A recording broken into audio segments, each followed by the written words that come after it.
forward to you joining us in 2 weeks. Thank you. And also, it's the last meeting, a 9-year career for Councilor Rappel. And at this time, I'd like to recognize Councilor George Longfellow.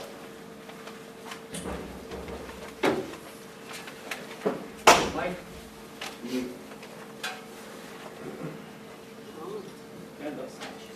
All right.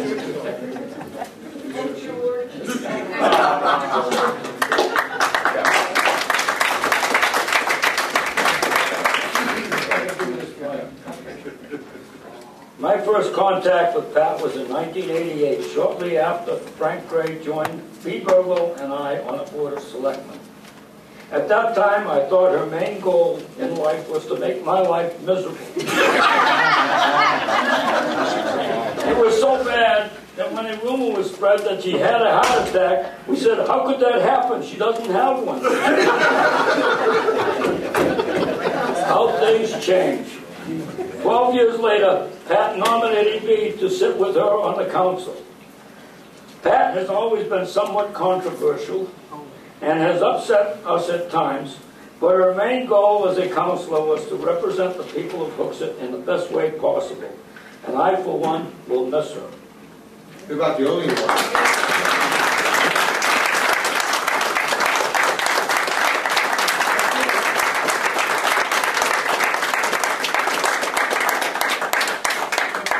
Rappel, Town Council District 1, in recognition of your dedication of service to the town of Hooksett and the Hooksett Town Council, the Town Council thanks you for all your hard work and wishes you the best of luck in your future endeavors. June 24th, 2009. Thank you.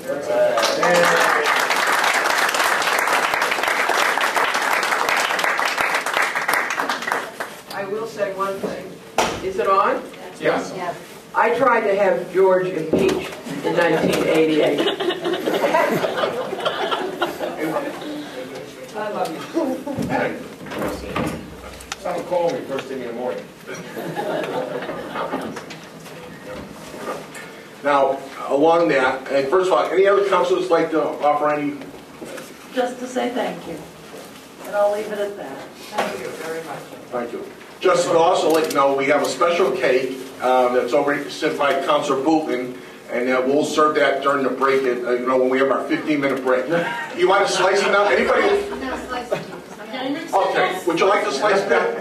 Pat cannot stay for the entire meeting. That's why we moved this up on the agenda. Go ahead. We'll slice a few pieces and we'll give one to Pat. And anybody else? I just want to know what you have. Email today saying here's some. It's now. We'll get back into order here. Nancy, would you please call the roll? Councilor Gahara. Yeah. Here. Councilor Gorton. Present. Councilor Luzell. Present. Councilor Longfellow. Here. Councilor Piscatola. Here. Councilor Ross. Yes. Councilor Rappel, thank you. Councilor Van Stroy here, and Chairman Dixon. That's perfect attendance. Here. Thank you very much.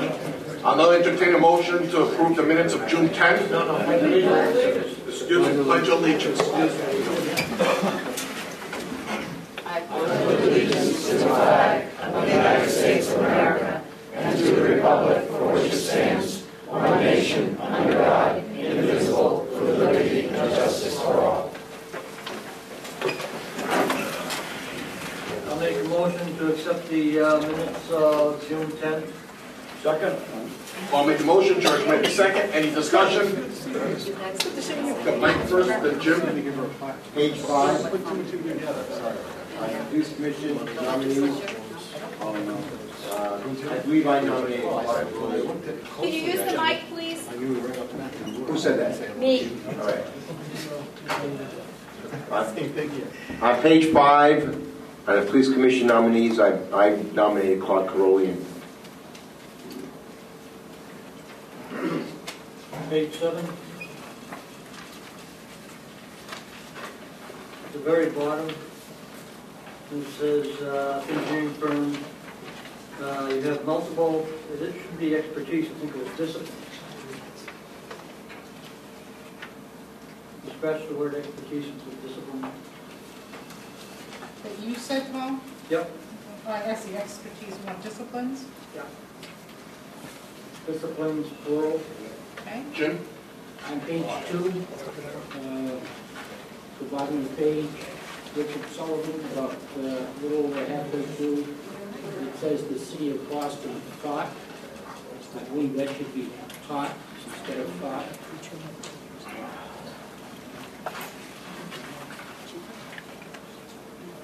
Okay.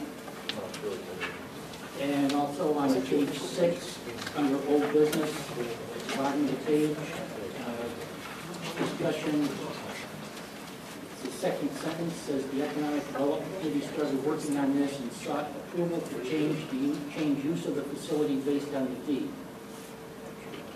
My recollection is that what they were actually trying to do was to investigate, to determine whether or not the covenant that was in place could be removed or changed, or not changed, but just would it allow any other use other than strictly town use for that property. I don't believe that they were trying to overthrow it initially. I may be wrong. Right.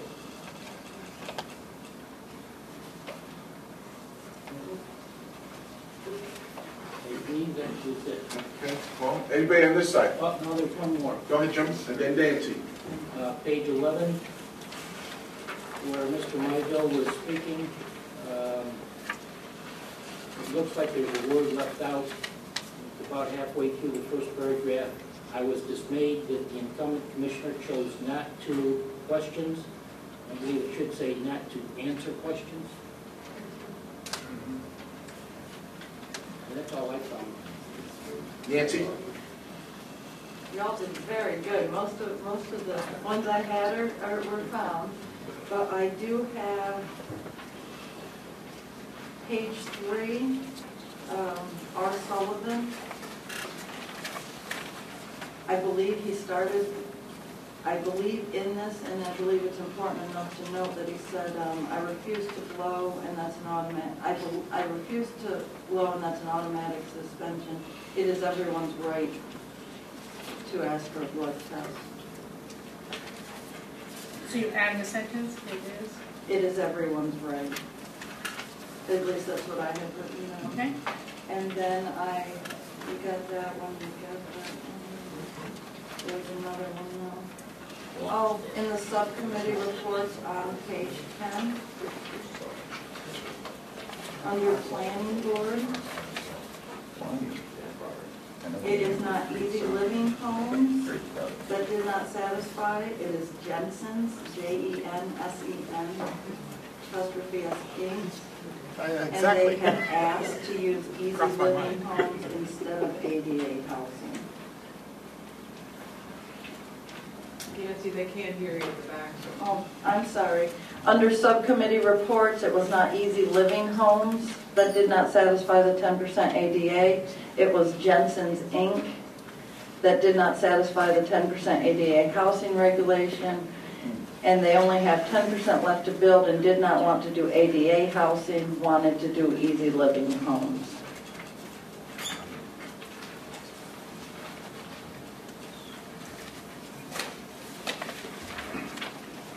Yeah, and just on page 9, at the top, the comments by Nancy Van Scoy and Dee Ross there should have been after the motion, because adding the item to the next agenda was a different item than the one that we just voted on. So those two comments should come in before or after discussion on the matter. Okay. Anybody else? So we have a motion and a second on the minutes. All those in favor, please signify by saying aye. Aye. Any opposed? The ayes have it. I abstained, I wasn't here. Okay. The agenda overview, we'll start with public input. Then we'll go to nomination, the appointments to board members, the Town Hall Preservation Subcommittee nominations. I'm going to move up from new business, the item 0992, donation from Santec. That's going to be the first scheduled appointment. Then we'll have the Hurricanes, Chief Williams. We'll take a break, which hopefully we'll finish the cake then. On the old business, we have the police commission appointment procedure, Mr. Doug Burson issue, encumbrance, the town ministry report, subcommittee, public input. To my knowledge, we do not have to go into non-public unless somebody tells me different. And we do not have to go into non-public and then we'll adjourn. With that said, can I see Chairman, I was just wondering if, given the situation where we're going to be making appointments tonight, if there was a possibility of moving the first item under old business up to in front of. No, it's not. Over here, Mike. To move it up in front before the appointments are made, so that it may answer any questions that anybody may have in regard to police commission nominations and appointments. does anybody object? I would object to that because my concern is the discussion may influence votes unnecessarily when the discussion has nothing to do with who the appointment should be.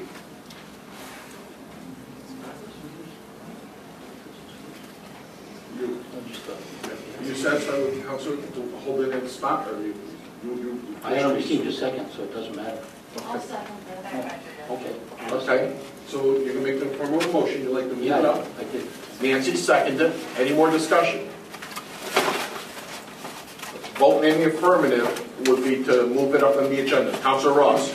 Okay, yeah, and where it is an actual motion, I'll just reiterate it more clearly perhaps, that this discussion will involve subject matter that may influence the outcome of this selection process, and so I don't think it's a good idea to put this discussion prior to the appointment process. Okay, again, affirmative vote, a yes vote would be to move it up in the agenda. All those in favor, please signify by saying aye. Aye. No. All those opposed, please say no. No. Nancy, let's call the roll. I can't determine. Please. That would be Counselor Rappel, No. Counselor Van Scoy, aye. Counselor Gahara, Nay. Counselor Gordon, Aye. Counselor Loizell, No. Counselor Longfellow, No. Counselor Piscatola, No. Counselor Ross, No. Chair Dixon. No. The noes have it. Thank you. Again, a show of hands, can I get an idea of who wants to speak in public input in the first session, please? 1, 2, 3, 4, 5, 6, 7. All right, tonight we'll be enforcing the 5-minute rule. We'll have to do more than that. We'll have to go to 3 minutes because We have 15 minutes. We're going to ask you to make your comments to the brief and to the point as quick as possible. And who wants to come up first? And just line yourselves up, come up one at a time. Mr. Pearl.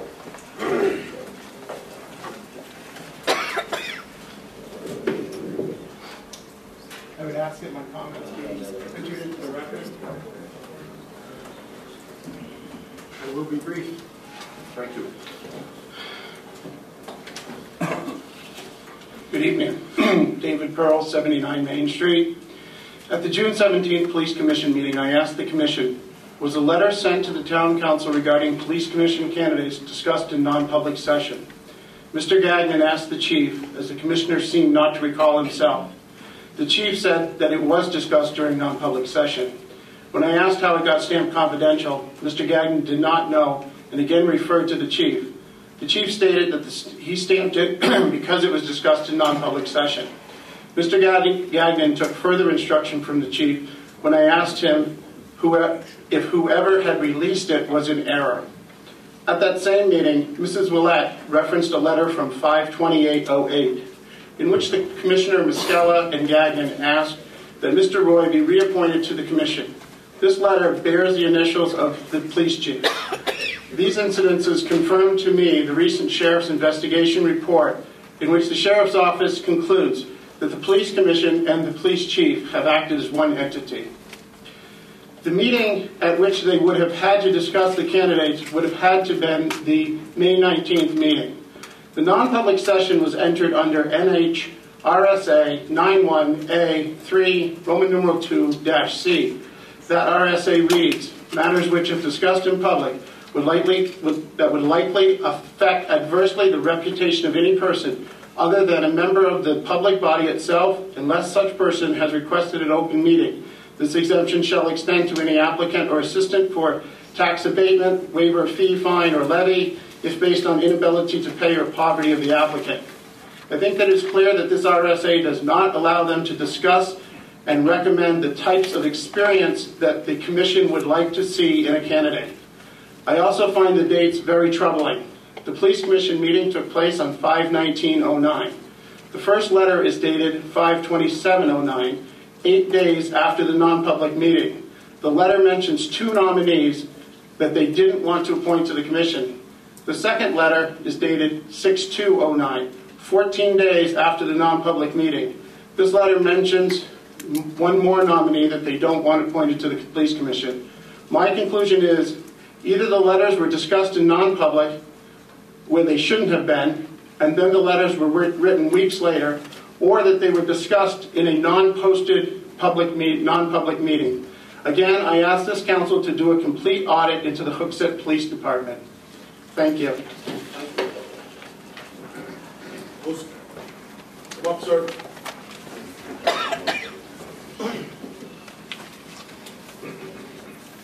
Richard Barham, 7 Palmer Road. I would ask to be the position on the zoning board of adjustment full time. I've been an alternate for 2 years. I assumed it was kind of automatic to move up, and I didn't realize you had to be appointed for that position. And that's all. Thank you. Thank you. Who's next?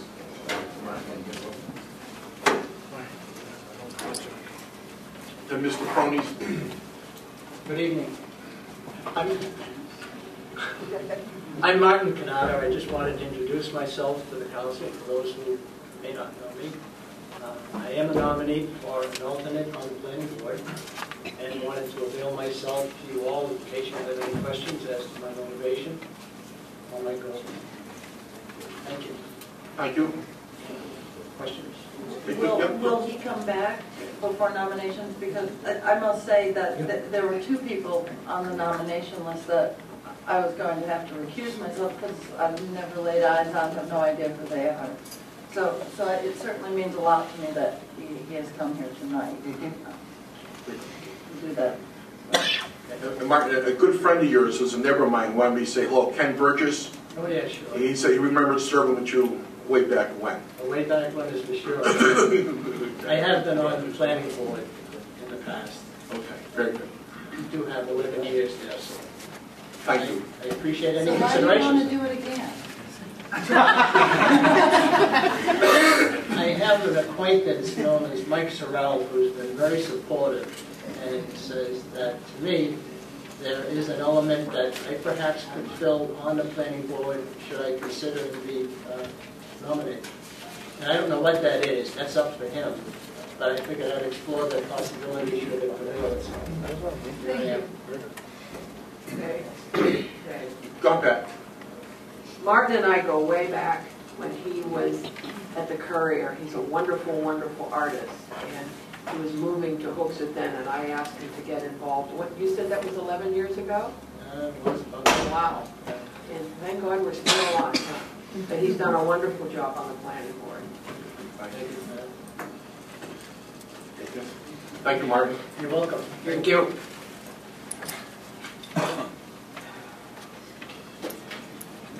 John Pironi, 26 Autumn Run.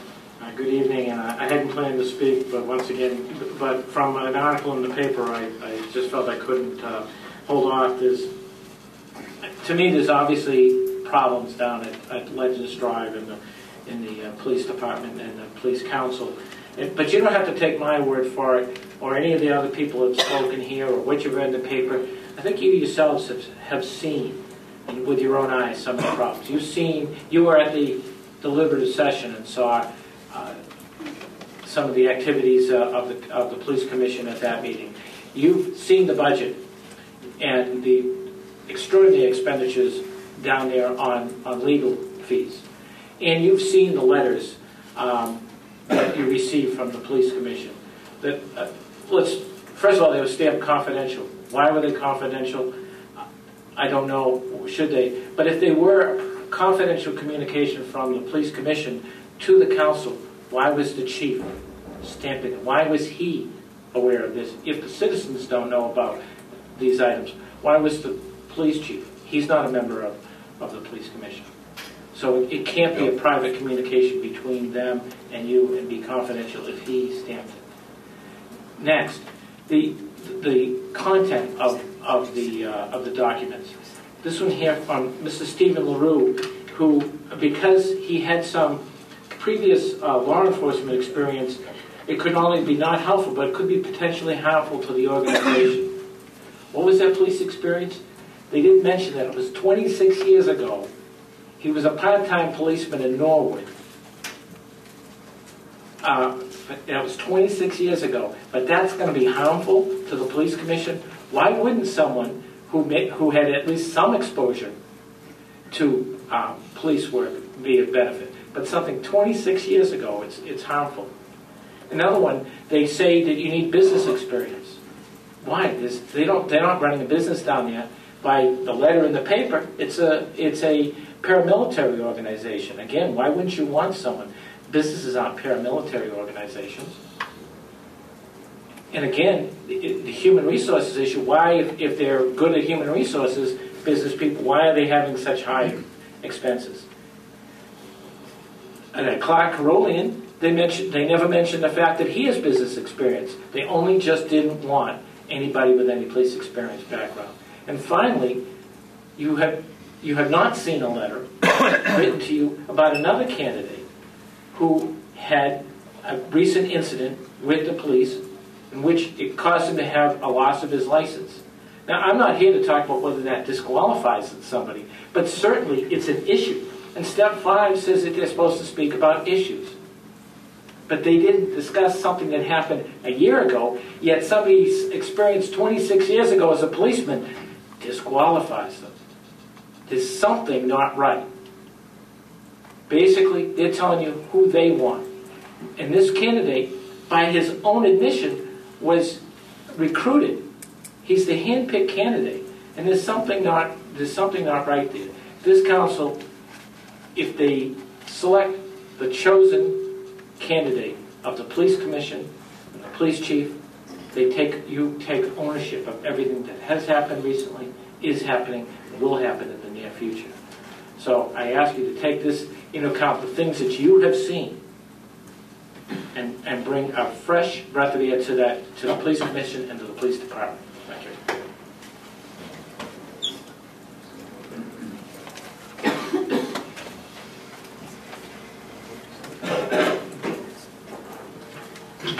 Good evening. Maura Willett, 3 Summerfair Street.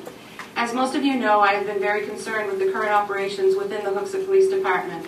For the past 3.5 years, I have attended countless police commission meetings, asking questions and giving suggestions on areas that I thought might help to improve the environment within the department, which in turn could improve the morale and create an atmosphere where employees would actually want to stay in Hooksett, thus ending the extremely high turnover rate that the department is currently experiencing. I have talked to many of you councilors individually regarding these concerns and the possibility of the town council intervening. I understand your limited jurisdiction overseeing the police commission.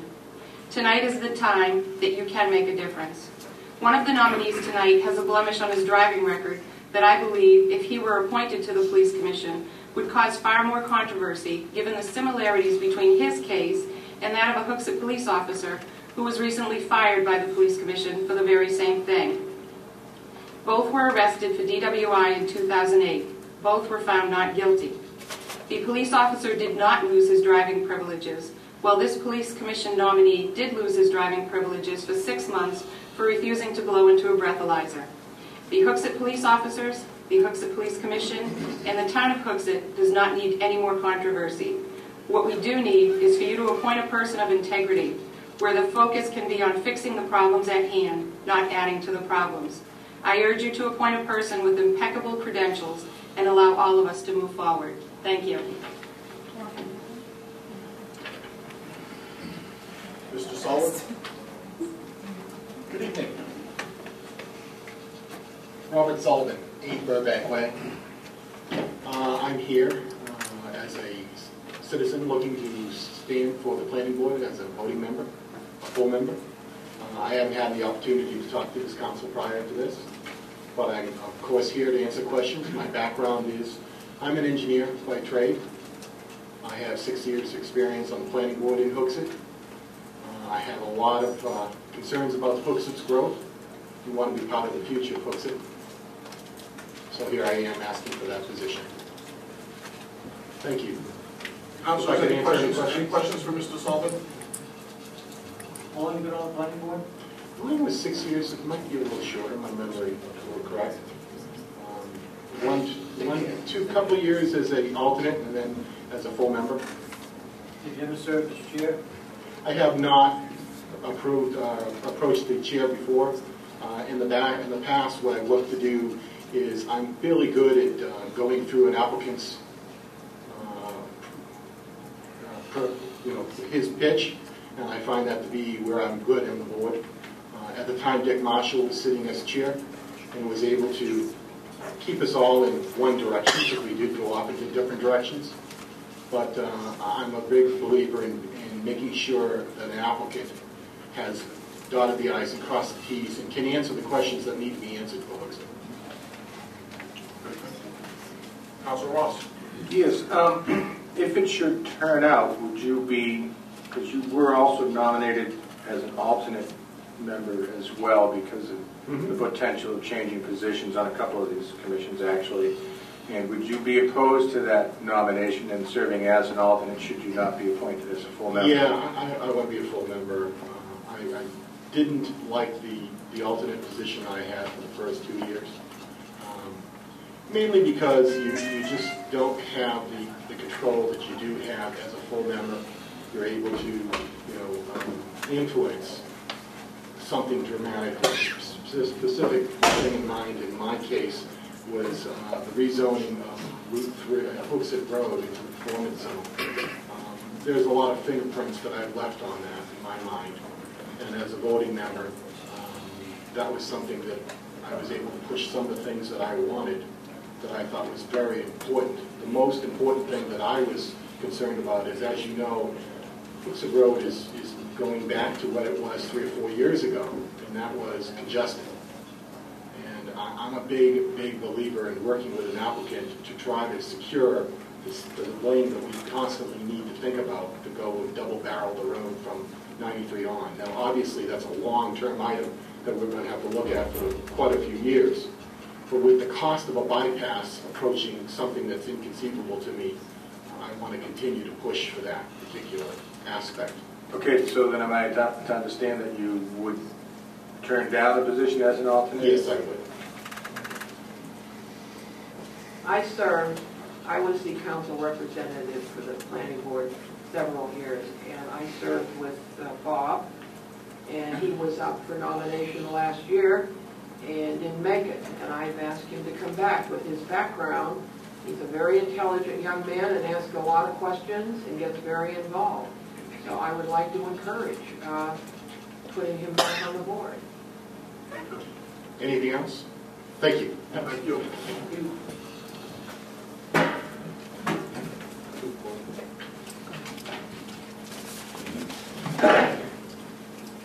Good evening. Matt Comite, 21 Elmer Ave in Hooksett. I just have a couple issues related to the appointment of the upcoming police commissioner. I'm holding in my hand, in my left hand, 2 letters from the commissioners to the town council related to the next appointment. What bothers me about this is that nowhere in here is there, in the police commission appointment procedure, is there any mention of getting recommendations from the police commission, simply that they seek information related to issues, problems, or conflicts of interest with any candidates. Yet these seem to be recommending against certain people and not necessarily recommending for certain people. I find the fact that they've been involved in the process at all is disturbing, only because this is supposed to be an independent oversight commission. and for the sitting police commissioners to have any influence whatsoever just kind of raises some ethical issues related to some obvious biases that we've seen with the current commission and their relationship with the police chief and the recent report from the sheriff's department. So I find that somewhat disturbing, and not really sure why that's being done. In relation to some of the other candidates, I notice there's a long-standing practice, but certainly not a policy related to appointing someone with some police background.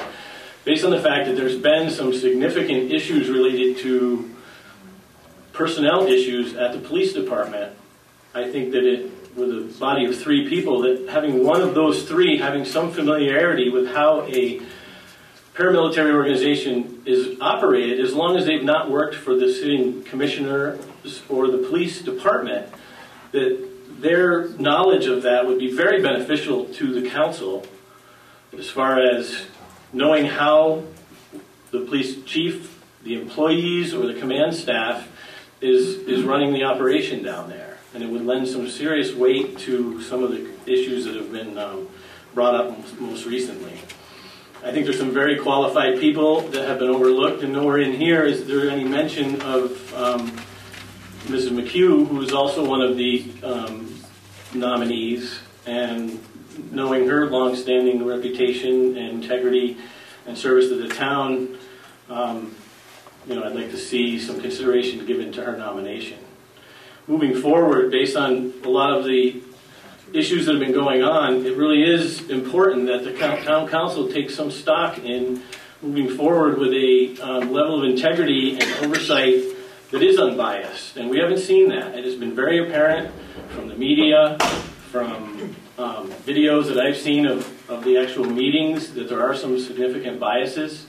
And the fact that the sheriff's department reported that there seems to be some kind of collusion between the commissioners and the chief, I think we really need to take a good, strong look at the recommendation for someone who seems to be put in there somewhat by, the sitting commissioners. So I think you really need to take a good, hard look at these appointees and make votes based on what's going to be right for this town moving forward. Thank you very much. If I could respond, I'd just like to give you some general information that in 2002, the council requested of the police department to provide information relevant to candidates as comments on just general input to the council, and that was done, and there was a motion taken and was supported by the council back in 2002. I understand that. Who's next? Mark, you're last. I am?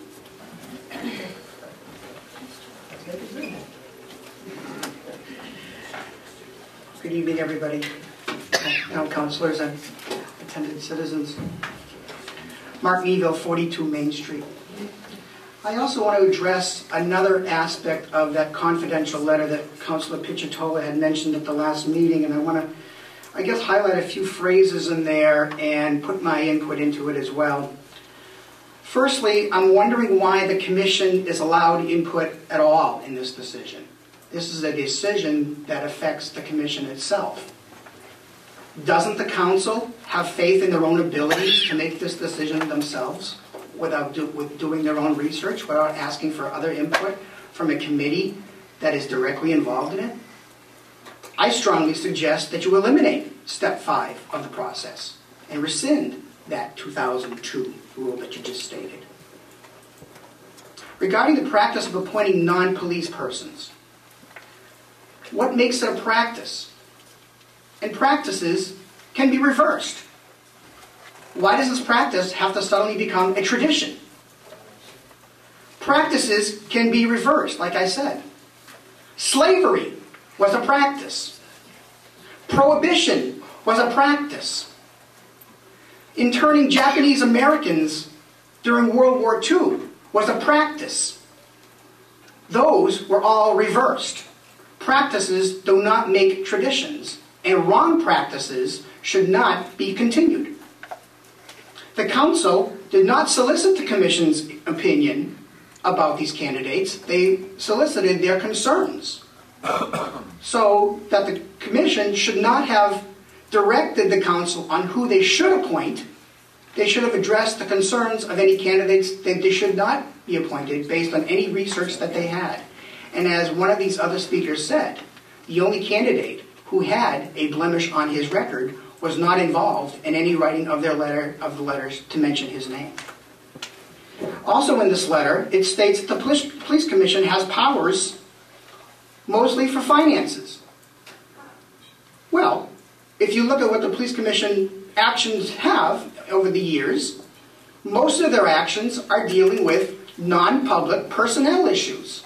And the commission has very little to do with finances.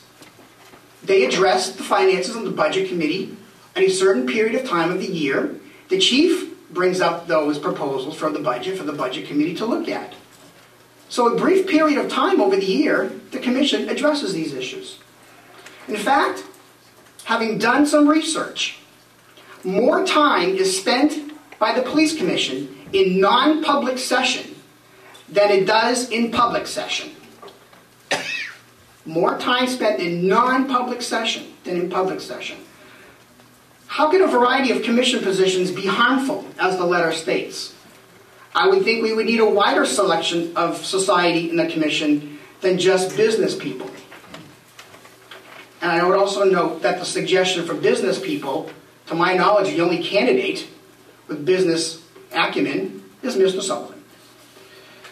Secondly, Mr. Sullivan, speaking of him, at the town council meeting on June 10th, stated, I believe when there's controversy going on in the community that it's time for citizens to step up and participate in finding solutions and restoring peace to the community. Those were his statements on June 10th.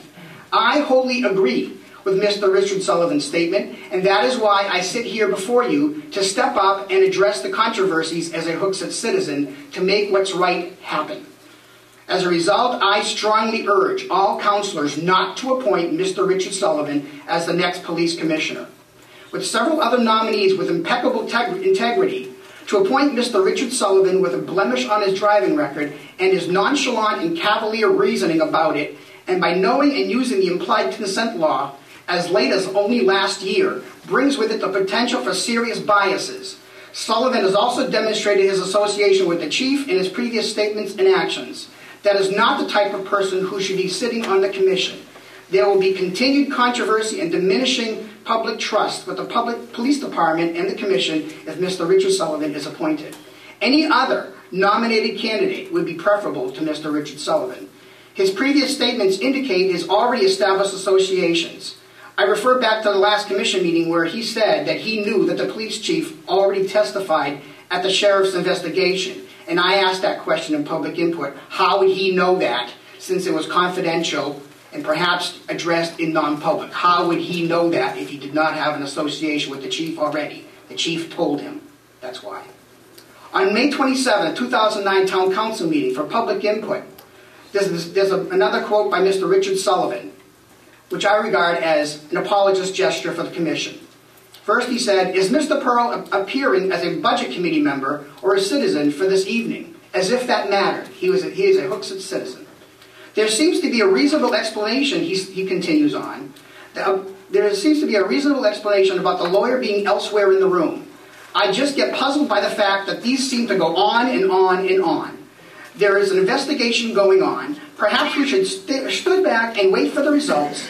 Then we can make some intelligent appraisal of how to go forward. But to have a constant attack mode against these folks who are volunteers is not the benefit of the community. The questions on these minutes, the commission has addressed that. The meeting which I attended recently, there was one set of minutes which has been taped over. Many a town board do that. They recycle tapes. I don't think it's a good practice myself, and the commission has apologized for that. I indicated they've taken steps to keep minutes on tapes for a longer period of time. How can you in good conscience, Mr. Councilors, appoint Mr. Richard Sullivan with these attributes and record? Seriously think about your choice before you decide the future of Hooksett citizens. Again, there are other nominated candidates with better qualifications. Finally, two quotes I want to add. By an author, Elbert Hubbard. A failure is a man who has blundered but is not able to cash in the experience. The reason that men oppose progress is not that they hate progress, but they love inertia. Thank you very much for your time. I'm sorry? You can have it. Okay, thank you. Moving on to the agenda. No, that was it. There was nobody else. No? Mr. Sullivan.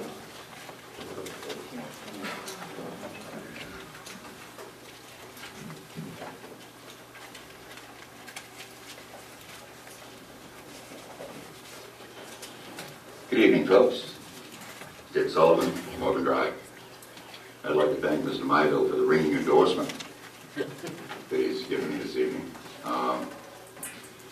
There was a previous gentleman that indicated somehow that I was recruited for this job.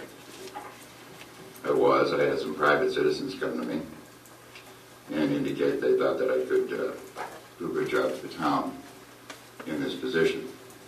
And I applied for the same. There's much made about a DWI on my record. There's no DWI on my record. There is, as Mr. Piscatola indicated, an ALS, automatic license suspension. That is a misdemeanor. That's all it is a misdemeanor. And it's the right of any citizen in that situation to choose to do that.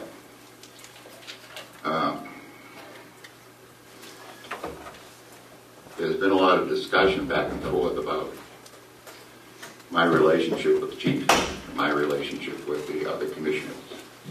Before I took this job, took the time to apply for this job, the chief and I had one conversation. It was at the end of the last national election. I'd gone into the polling area. He was talking with a couple of teachers, and I indicated that he ought to give his guys a pat in the back because of the job they did getting everybody in and out of there very quickly, very conveniently. Thought they did a lovely job. Only conversation I ever had with the men. Somehow there seems to be something wrong with this group behind me with talking to the police chief. There's something evil about that. I don't think that's appropriate. You should be able to talk to the police chief comfortably. The question of the chief revealing to me, big reveal, something mysterious going on, occurred in this room after a council meeting. I went to the chief and asked him a question. Acting as a man of integrity, he indicated to me that he had already made his appearance before the county commissioners, and that he could not answer my question. That's how I knew that he had appeared, and it shouldn't be any big surprise. He was going to have to appear, but he indicated he couldn't respond to the question. He had appeared, and he was restricted in his ability to respond. No big plot.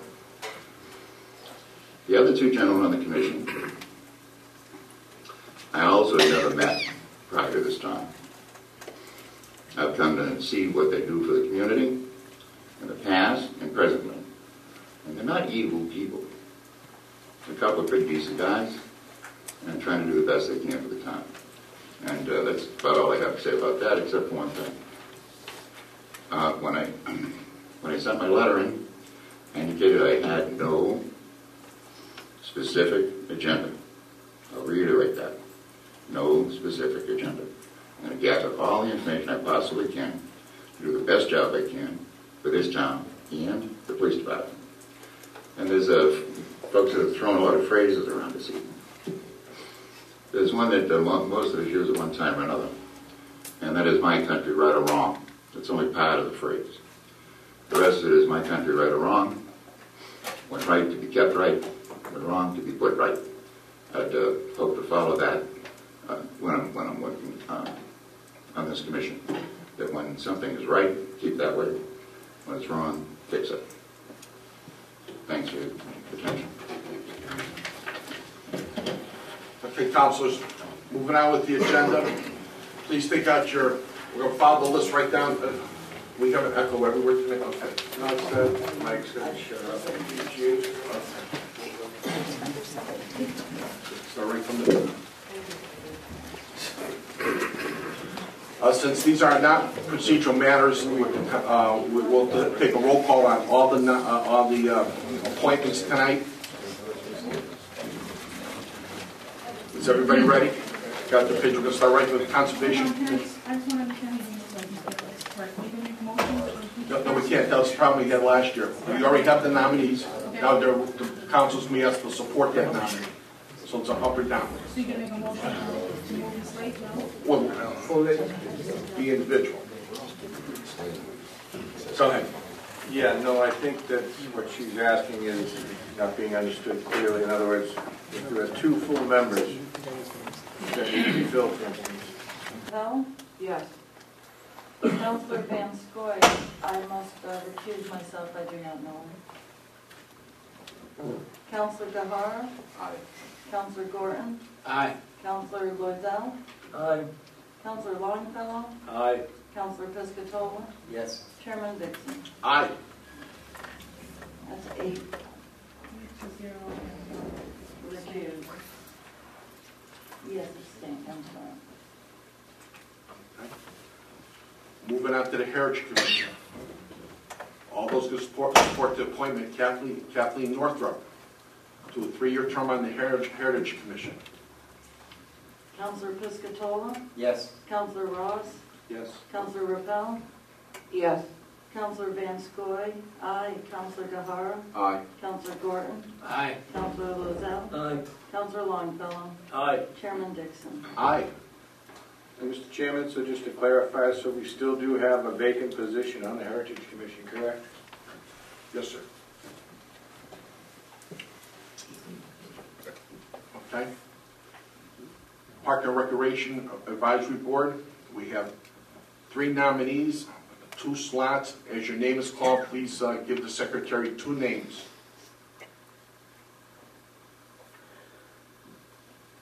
Counselor Longfellow?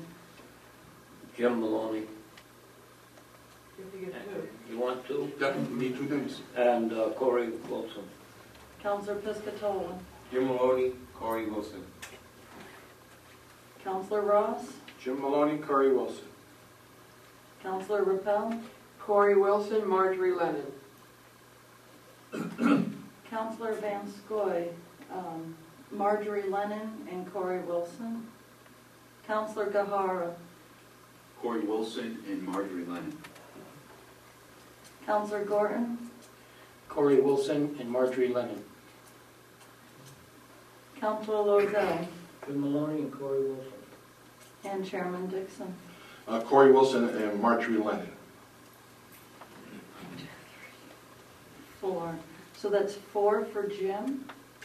Do you agree? And 1, 2, I have 4 for Jim. Yeah. Go ahead. 1, 2, 3, 4, 5, 6, 7, 8, 9 for Corey, Correct. and 5 for Marjorie.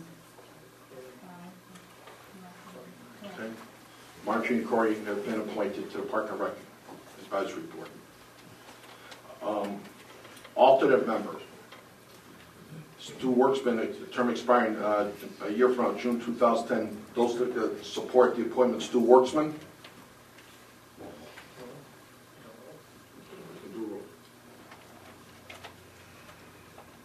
Counselor Loizell? Yes. Counselor Longfellow? Aye. Counselor Piscatola? Yes. Counselor Ross? Yes. Counselor Rappel? Aye. Counselor Van Scoy? Aye. Counselor Gahara? Aye. Counselor Gorton? Aye. Chairman Dixon? Aye. That's all 9 in agreement. The council, so the planning board, as your names called, please indicate. Please vote with 2 names. 2 names for appointment.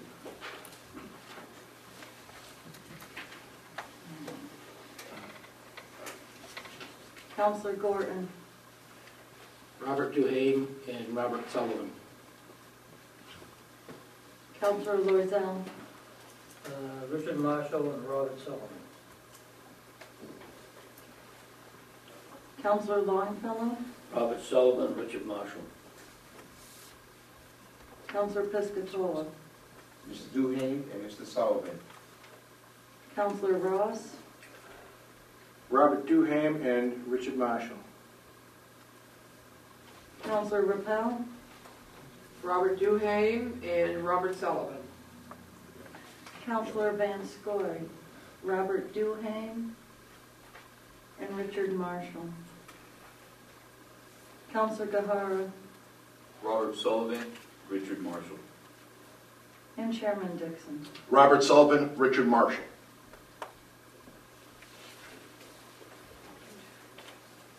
I have 5 for Duhame.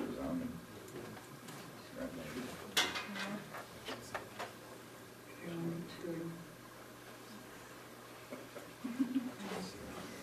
One, two, Take your time.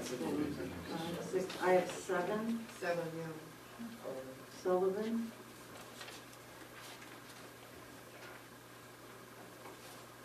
And I have 6 for Dick Marshall. That's correct, so you have 18. Yeah, so I have 5, 7, 6. 5, 7, 6, correct. So Mr. Sullivan and Mr. Marshall. Okay? That's what I have.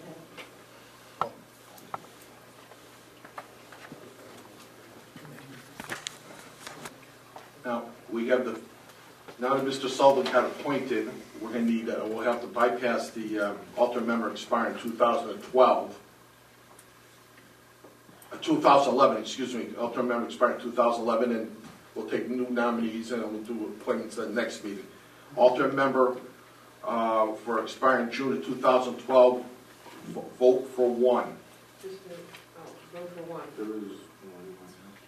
Okay, everybody on the same page? Stop me if you're not agreeing with me. Why not move one of their names up into the 2011? You have to find out if they want it. Well, we gotta find out if they want it, then we'll go through we'll have the name nominated and appointed in the later date. Mr. Kanada's here. No, he's okay. Yeah, we're voting on him next, on the He's 2012. already nominated for that slot. Oh, okay. So we're on the alternate member expiring June of 2012. Vote for 1 when your name is called, please. Mr. Chairman? Yes, Bill. Just a quick, I think maybe what Pat's saying is that Mr. Kanata here, we could actually ask him if he'd move up to the 2011, and then Robert Duhame could get voted in for the 2012, and that would fill the board. Is that what you were? Yes, that's what, yeah. If everybody's okay, I'm just concerned because should we have we have to waive the rule. I think we have to go through the nominee process again for that position for 2011 in case there's somebody else. Now, I don't think it's something we have to do tonight, but let's follow the process. Okay. Because there could be other names coming forward for that spot at the next council meeting. But that definitely go on the agenda for the next council meeting. Is everybody okay with that? Makes sense.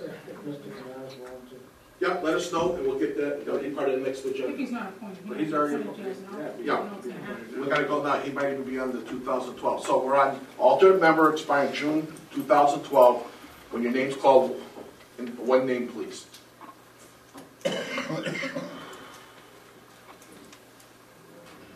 Counselor Gahara, Martin Vitano. Kanata. Counselor Gorton, Martin Canada. Counselor Lozelle, Martin Canada. Counselor Longfellow, Martin Canada. Counselor Piscatola, Mr. Kanata. Counselor Ross, Martin Kanata. Counselor Rappel, Martin Kanata. Counselor Van Scoy, Robert Duhame, Chairman Dixon. Martin Kanata. That's 8 for Martin and 1 for Robert. Mr. Chairman, is it proper now to nominate Robert Duhame for the position and at the next council meeting reappoint? How about, let's go through this slate we're doing here, and then we'll go back for that for a nomination. Yes, sir. Yes, Mr. Longfellow, right on, you brought your A game tonight. Good boss. Excuse me. All set. Police Commission, when your name's called, please vote for 1.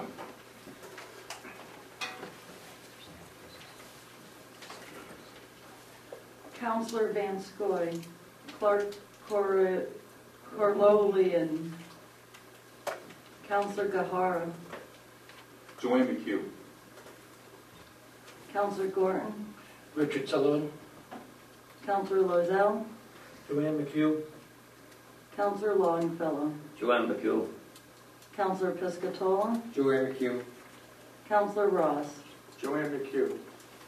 Counselor Rappel. Joanne McHugh. Chairman Dixon. Richard Sullivan. I have one for Clark, 1, 2, 3, 4, 5, 6 for Joanne, and 2 for Richard. Very good. Recycling Transfer Advisory Committee. One full member, expiring June of 2012.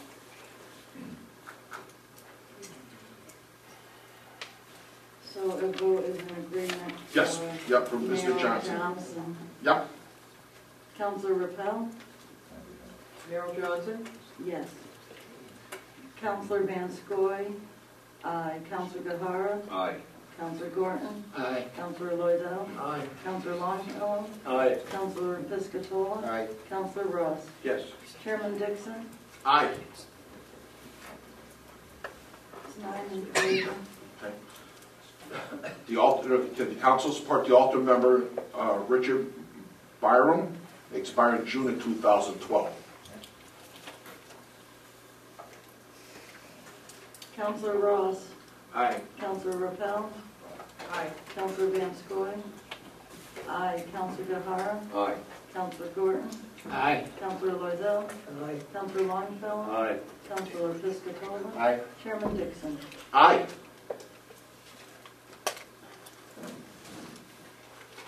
The Zoning Board of Adjustment, we have a, Could I speak? yes, go ahead. Yeah, this one here, normally, we will move the alternate up, and a new member would be in the alternate position. For some reason or other, this skipped by us at the last thing. You're on zoning board, right? Yeah. I'd really like to, what do you want to do? How do you want to handle it, Mr. Chairman? Well, repeat your suggestion again, please. Repeat it one more time, so Well, Kevin Van Horn is a new member, a new candidate. Richard Byram has been on there as an alternate for the last several years. Okay. Normally, the procedure is to move the alternate up and put the new candidate in the alternate position. As an alternate, they can practice. Okay. How do you want to Let me suggest this. Would the council be opposed? Let's table the zoning board of adjustment. And when we go back to nominees, we could move Richard Berman's name up to a full member, and we could then appoint at the next council meeting. If the council's in agreement to table this appointment. We could make that nomination tonight. Yes, yes, we will. If we table this, along with, we will make the nomination. Well, you have to withdraw the nomination that was made before. I made one of them, and Jim Gordon made the other one. Well, we'll have two names here then. Then nominated be Kevin Van Horn at the next meeting, and Richard Byram, and then we'll vote for one. So we're going to table this. I'll make a motion to table the zoning board of adjustments nomination for this evening. We have a motion. Do we have a second? Second by Councilor. I was going to say Pepsi, but I meant the. Whenever you wish. Yeah, whenever you wish. Okay. We have a motion second. Any discussion? Nancy?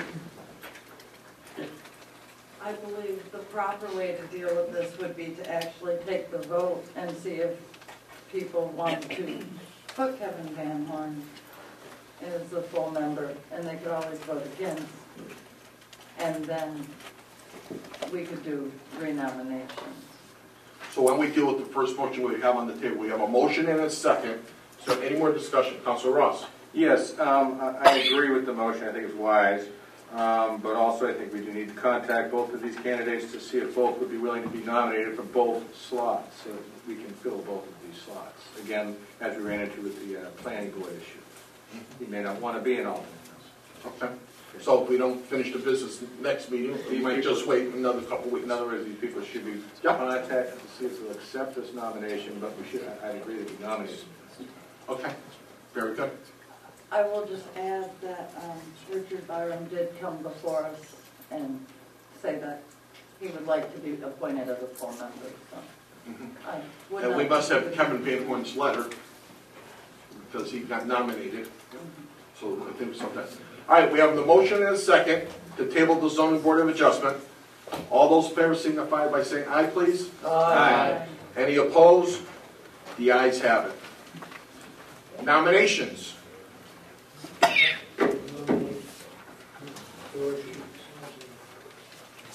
Somebody, George, you wanted to make a nomination tonight.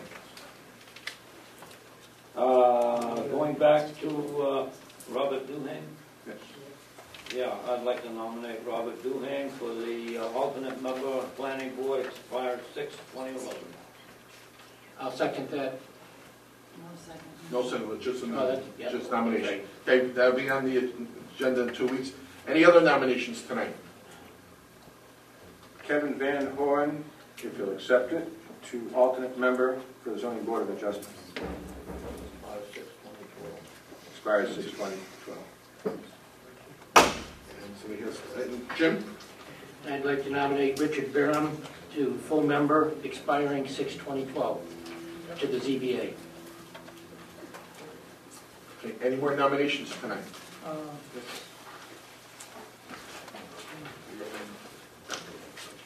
Yeah, we're gonna go there next.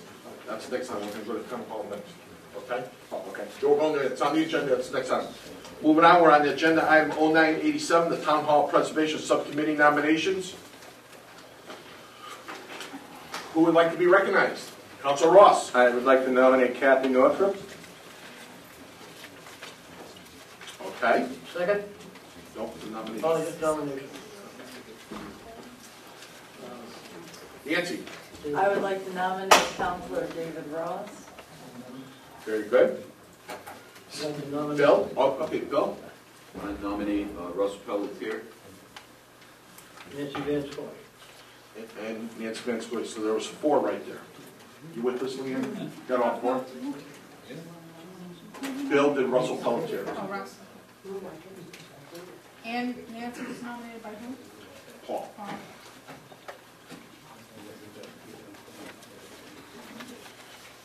Any other nominations for the Town Hall Preservation Subcommittee? Nancy? I would like to nominate Councilor Michael Piscatolo.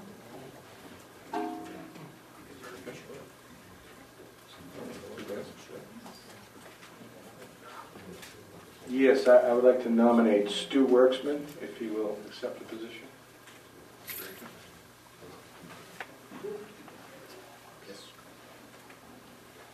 Okay. We all set for nominations, councilors? Jim? I'd like to nominate Harold Murray, if he'll accept. I would like to graciously not accept. Thank you.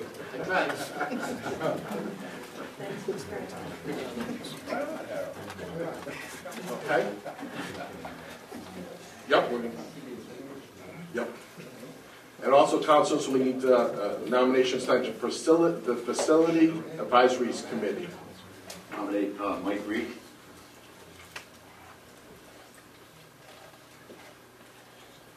Nominate Russell Pelletier. Very good. Anyone else for the Facilities Advisory Committee?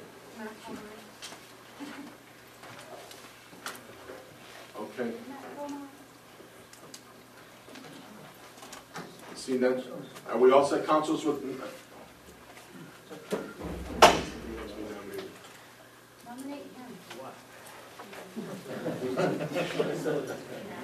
I would like to say if anybody from the public would like to be nominated, I would be more than happy to listen to. Please stand up. Nobody. Don't be shy. Why don't you describe the position? Go ahead, Carol. Maybe they're not familiar. The Facility Advisory Committee is a new committee that its purpose, and there's detailed information, is going to be reviewing all the town facilities, all the buildings, evaluating their use, the needs, and Town Hall has a separate committee, so some of that may go back and forth, but that would include this facility, the highway facility, all of the buildings, and would be working to evaluate, so we'll have a projected plan of any maintenance, renovations, as well as usage if some departments need expansion or separate space. They could evaluate what needs to be done with those buildings. So it's something that we currently have the safety center we're having to deal with. The purpose of this group will come with a report to the council down the road after all the evaluations have been done with some recommendations. So the town will actually have a plan in place as to what's going to be done with all the buildings. And the good news about this particular committee is once that report is turned into the council, the committee is complete and finished, and there's no need, it won't be multiple years. It's a one-time deal. We have a name. Guess if I want to ride home tonight. I believe that was Matt Comine. Yes. I would like to nominate Matt Comine. Thank you, Matt. My second. Okay. Councilors, are we done with nominations tonight? Good work. Very good work.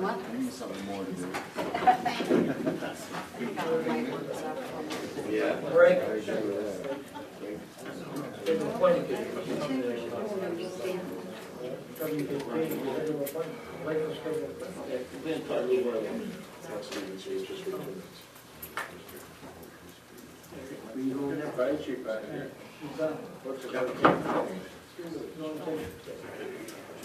Councilor Pell, excuse me if I start crying.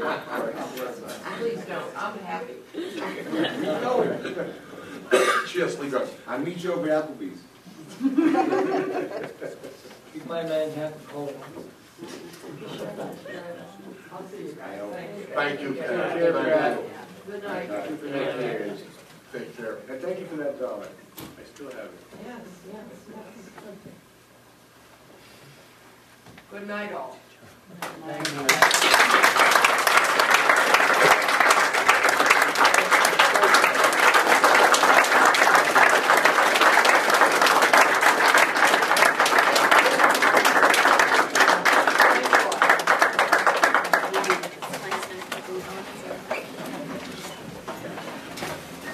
As I mentioned at the beginning of the meeting, we're now moving up item number 0992.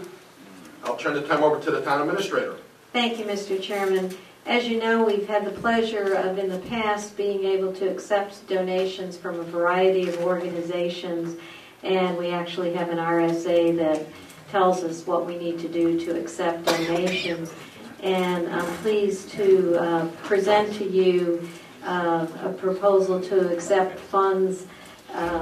This is actually furnishings, and we've requested of any groups that have such furnishings. There was a need for a variety of things in the town, and I'm pleased to indicate that Stantec has, based on some reorganizations and merging of their companies, had a variety of furnishings they made available to the town, ranging from many file cabinets to conference tables to desks. And we have the departments of administration, building, human resources, town clerk, assessing, finance, and planning receiving a variety of these items. The value of it, you have to place a value on it, and the value is estimated at $3,090. And I'd recommend the council to make a motion to accept this. And if it is accepted, we would like to have the furnishings. They're able to deliver them the end of the week. If it goes forth and is accepted, we do have two representatives here from Stantec, Dan Tatum and Renee LeBlanche, who are here. And if we do accept, we're starting to promote more what we're doing, the positive things. So we'd like to take a picture, and that way we'll have it, and thank them for graciously donating this. Our departments are all pleased, and it's saving the taxpayer funds because now we don't need to go out and purchase these items. Councilor Gahara made the motion. Is there a second? Counselor Gordon, second. Any discussion? Motion is for that dollar value of $3,090. $1,090 for 31:95-B. Any discussion? Well, I think you have to at least acknowledge in the conversation that Stantec is the town engineer. And at least question some type of conflict. And I guess with the motion, include that there is no favoritism implied or expressed, with the exception of the donation. I would say you could do that with any. I know we've received several donations from Walmart, who's done a variety of business. I often think we should add that to those also. So that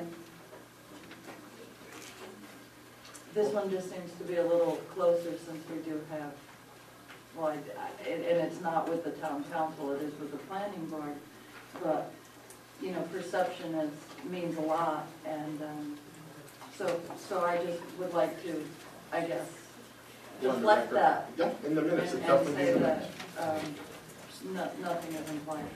Very good. Thank you. Very good. Any other discussion? Can I get away with voice vote or then we'll call this? I'm going to bring David up to speed. Because We're on the same page. you hear it?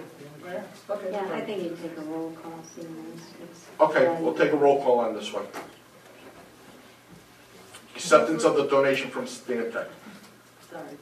Counselor Piscatola? Aye. Counselor Ross? Aye. Counselor Van Scoy? Aye. Counselor Guevara? Aye. Counselor Gordon? Aye. Counselor Lozell? Aye. Counselor Longfellow? Aye. Chairman Dixon? Aye. All 8 in agreement. Can you take a quick picture? Yes, yep. And then I can leave. Dan Tatum and Renee, if you could come up, we'll. This will take 30 seconds. Hooks at Hurricanes, you're on deck. Oh, no, that's a baseball terminology. That's a baseball term. In the end zone. You're in the end zone. Hooks at Hurricanes. I believe it's the red zone, and you're getting ready to make a touchdown. Very good.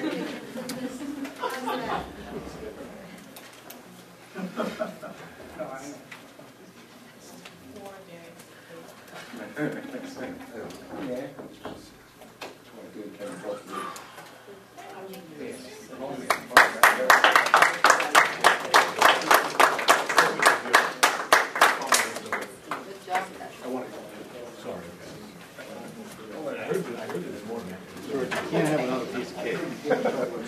Because if you do, I will tell Arlene. Tom. Tom? Tom, would you tell them that on deck is not football? Yeah, I know. I'm sorry. He knows better too, he's a rep. That's sorry. It's a football.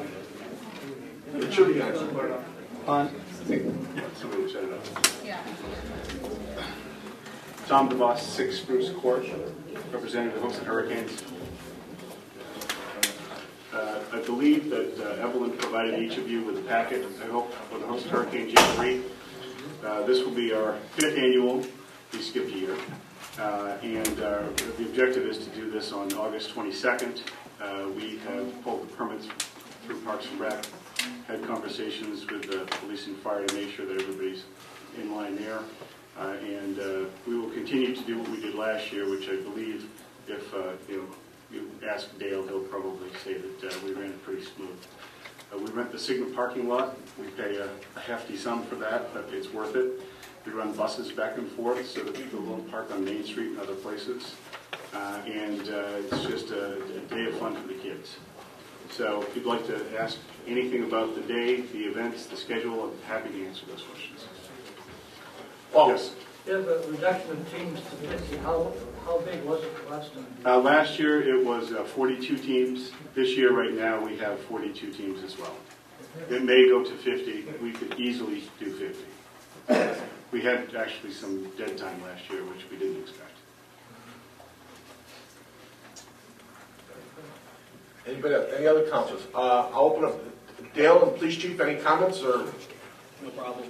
No problem on your end? Ran very smooth last year with the busing in. The years previous, before the busing, we had the parking was ferocious, but this seems to work well. My staff, a lot of my staff worked that day to coordinate things, to make things work, and it worked very well last year. Okay. Yeah, no, very good. I'll say I attended last year. I was a hamburger thrower for a bit. And we appreciate that. I can tell you that Tom runs a very tight ship, and nothing gets out of his organizational way. So I think you'll be pretty pleased with the outcome again this year. Every game started within 30 seconds of the time last year, so we should be in and out of time. No, there's no, just information purposes. It's just informational purposes. There's nothing the council has to do. But we thank you for coming in, Tom. Thank you. If I could speak, because as somebody who drives down Main Street every Saturday, there was a noticeable improvement with the ability to get up and down Main Street for the last two events that you had. And we as citizens really appreciate it, trying to get to the transfer station before it closes. And in addition to that, because I do live so close, I've walked down and they're dead on, and it is such a fun event that I encourage even people who are not involved to take the time and stop in. It is a lot of fun, and there's a lot of people from town and from other towns, our neighboring towns, that are there. I found it to be a good event to bring our neighbors together. Harold? Am I led to believe that there's a charge to use that parking lot? We have to insure Cigna. Okay. We have to make sure that they're covered by insurances and indemnification. We have to get a $1 million policy, so it's not inexpensive to buy event insurance. Okay. Very good. Thank you, Tom, and best of luck on August 22nd. Thank you very much. Best of luck. Hopefully you have some good weather. Chief Williams.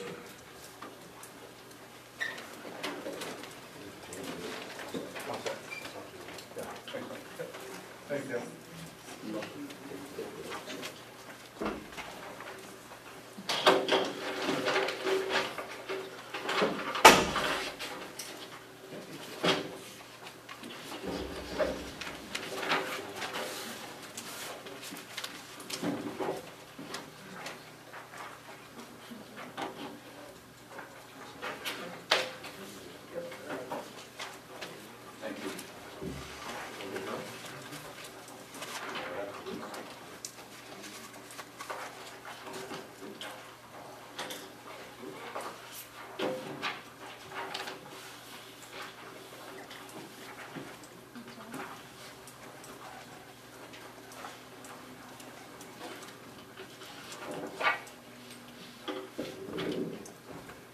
Good evening. We're here tonight to bring to the council a proposal, actually, which was brought forth to us from the city of Manchester. As most of you know, the Department of Homeland Security has numerous grants out there with the President Obama, with some of the federal money going on in the country right now. There's an opportunity for us to apply, and that is, the word apply is, it's probably minimal chances, but I think it's a good avenue to at least pursue. What it's called is the Assistance to Firefighter Fire Station Construction Grants, which opened up for the grant period last Monday, expires July 15th. And what the presentation or what the city of Manchester has asked us is that obviously they have a fire station which is located on Hackett Hill, and they approached us about building one facility which would house both Hooksett and Manchester crews in that station as a joint building, and to pursue writing a grant for that facility. The chances, obviously, of writing a grant for a regional type facility like this would be a lot greater than Manchester going on their own or Hooksett going on their own just to write this type of grant. Going back to the study which was done in 2002 on the public safety impact fees for the fire and police department, that section of town was noted in the report, which Warden Murray just gave you. Actually, that area was brought up back in 2002 with the growth at Exit 10 and the continued growth at Exit 10. That's the location for the next fire station in this community. Obviously, it's been in the CIP plan for a while. It's been getting bumped back year to year due to the land locations and stuff, but it is still in the plan. With the new stuff that's being proposed now, shopping centers, Lowe's, Walmart, all that, our call volume increases in that area, and the response times are obviously have been an issue from the start. So I guess what I'm here tonight to discuss is just a little bit of guidance from you as to this is something that we want to pursue. Obviously, we have a timetable to write the grant, and the City of Manchester wants to do this with us as a joint facility. If approved, you would have 3 years from that point to actually construct this building, and at that point, it would be a building that would be shared, Hook City and Manchester, and the costs would be some type of an agreement set up that would actually be split, so it would be a cost savings for the community, not only if we could build a $3 million fire station for nothing, but also down the road, everything would be split right down the middle right down to the utilities, because it would be one building for two departments. So I guess, like I said here tonight, just to get a little input from the council to find out if this is something we want to pursue or not. I believe the town administrator did send the letter, which was sent by the City of Manchester Fire Department. I know the board, it was on the Board of Mayor and Aldermen's agenda, and we were actually called today by them to ask if we could move forward with writing the grant, and obviously I told them that we had to hold off until we actually had this meeting tonight to see where we're going with it. So I guess at that, I'd open it up for questions. Carol, unless you have anything to add, I'll turn it over to the councilors for questions. Yeah, just to add that we did meet with Manchester, and it's an opportunity from a grant segment. There's more of a chance to receive a grant on a regional basis. Some of the details would have to be worked out, ranging from coverage, that type of thing. I think in our initial discussions, Manchester was very willing to assist as much as they could to get something up and running. But the key thing was if in fact there was an agreement to go forth with the joint grant writing, because they would have to get working on it. In discussion with the chief, and which is why I was pleased to see there was a study done by an outside source some time ago reflecting what is needed, because those are key things. You don't want to put a station in an area where there's no real need, and that supported that area. So with that, that's all I have to add at this point. Councilors, questions? I was just wondering, in the packet that you handed out, it started on page 5. Yes. Yeah, I have the complete package. I didn't send you a lot of it. Was the police study? This was an equity study that was done for fire and police. So I do have the complete package, or it's here actually in planning, which has the whole package. I just took the stuff out that addressed this. Well, this was the stuff that addressed more of the fire department facilities and staffing. There is part of that was addressing the police department staffing and the impact fees for those two. So 5 through 12. Yeah, I just want to know about this. I can get you a whole copy. That was a lot of the police department stuff. So. Paul? Chief, this is addressing the fire station that's on Hackett Hill right now, right? Correct. Manchester right now has their Station 4, which is located on Hackett Hill. So that would be expanded to what size station do they foresee it becoming? Well, what they're looking at, even if we are in this with them or not, is they're on East Industrial Park Drive. They just built a new facility back 3 years ago. It's Engine 8, and that was a new facility they built because of a fatal a child that had died out in that area, that there was no coverage. They built that station back 3 years ago, and that's what they're kind of leaning towards for this facility.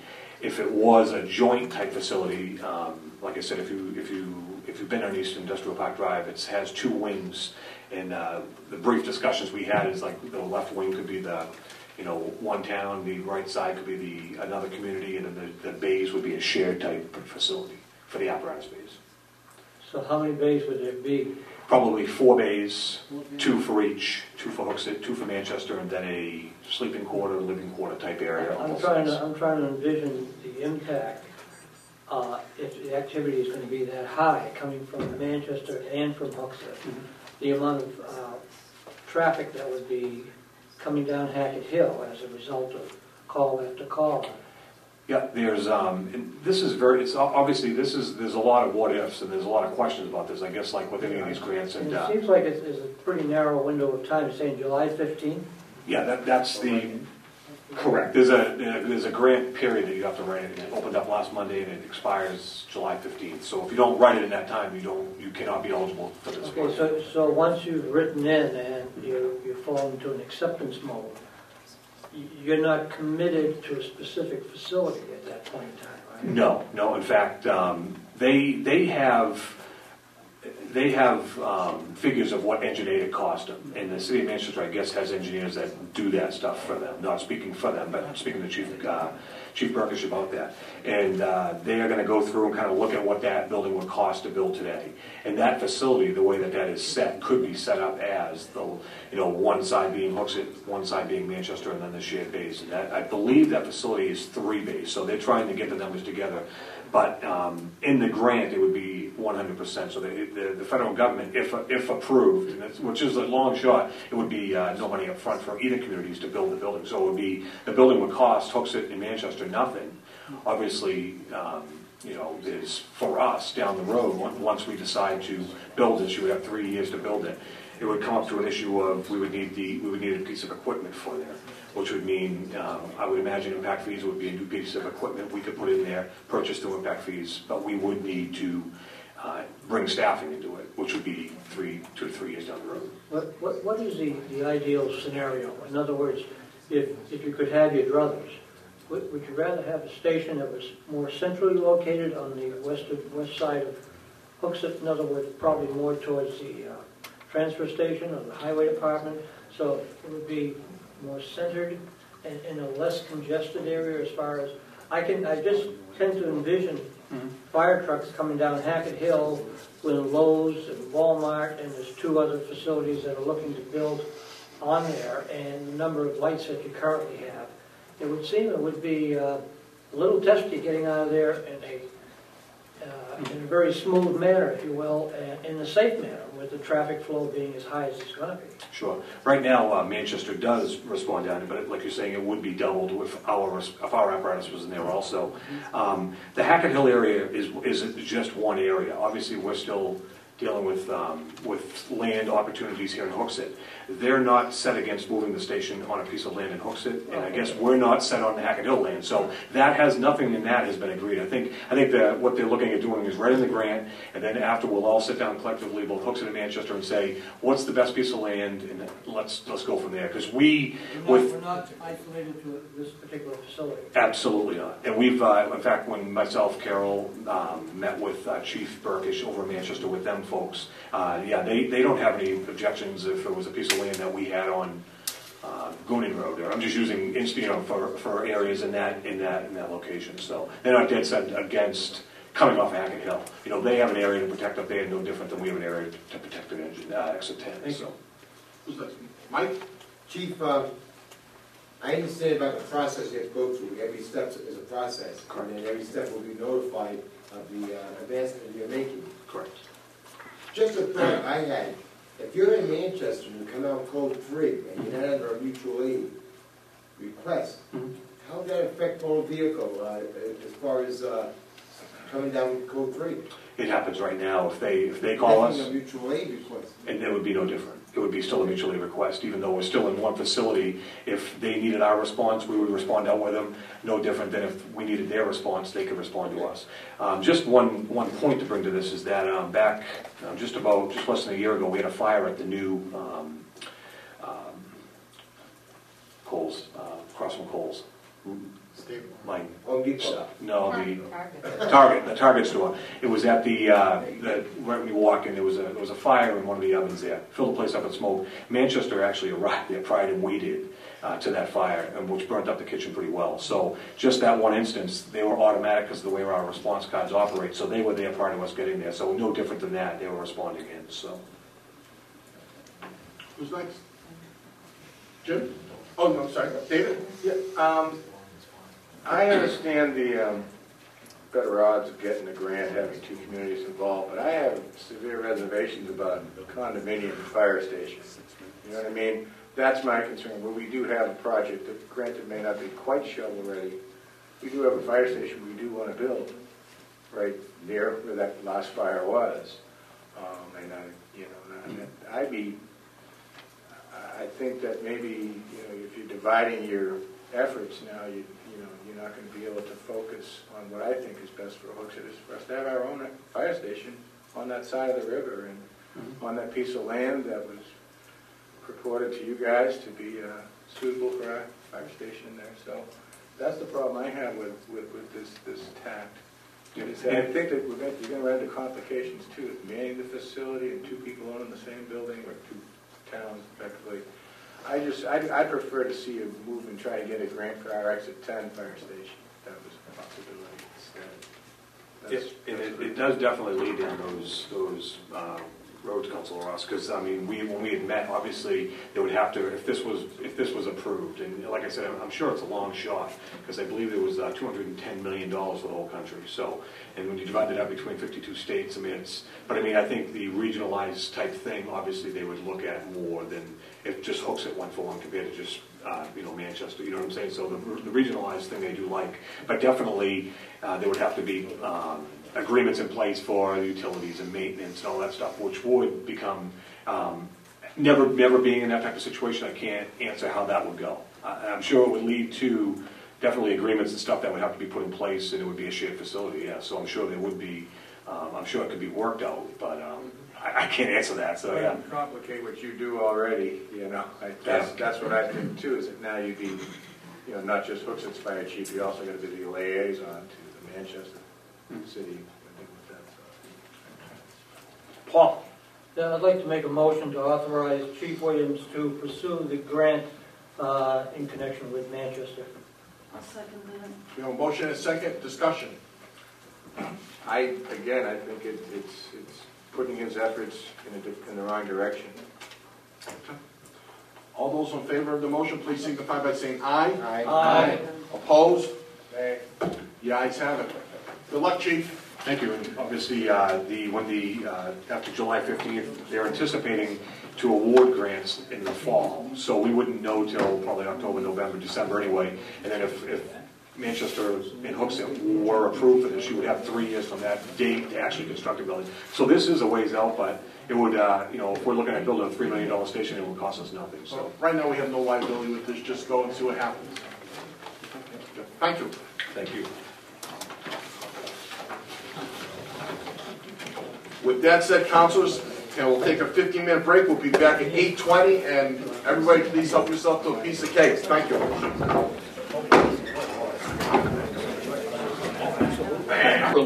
You either can get that type of information, if that existed, from the police department, through the police commission, because they normally, as you point out, would not know that.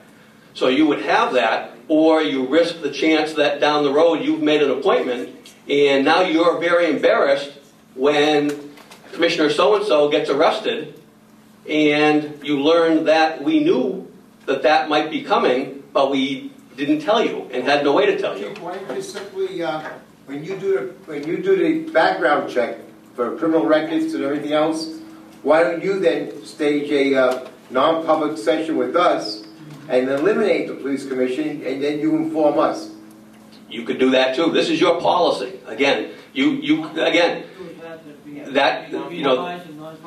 what you could, the other thing you could do if you wanted is you could have the commission and myself come in to you people in a non-public and give the information, because they may have their own concerns that I wouldn't. Again, the only concern you're going to get from the police department is any criminal issues or issues that are going to affect the operation of the police department or potentially embarrass the town later on. The commissioners are giving or supposed to give their opinion based on their time on the commission, what they have seen that they truly end up having to deal with, the issues they deal with, what may or may not help a future commissioner make decisions. So reality, it's from two different angles that this idea came about to get the council information, because quickly the genesis of this was back a number of years ago, and two of the councilors here were around, I remember there were some people that had put in for the commission, and nobody on the council knew who these people were.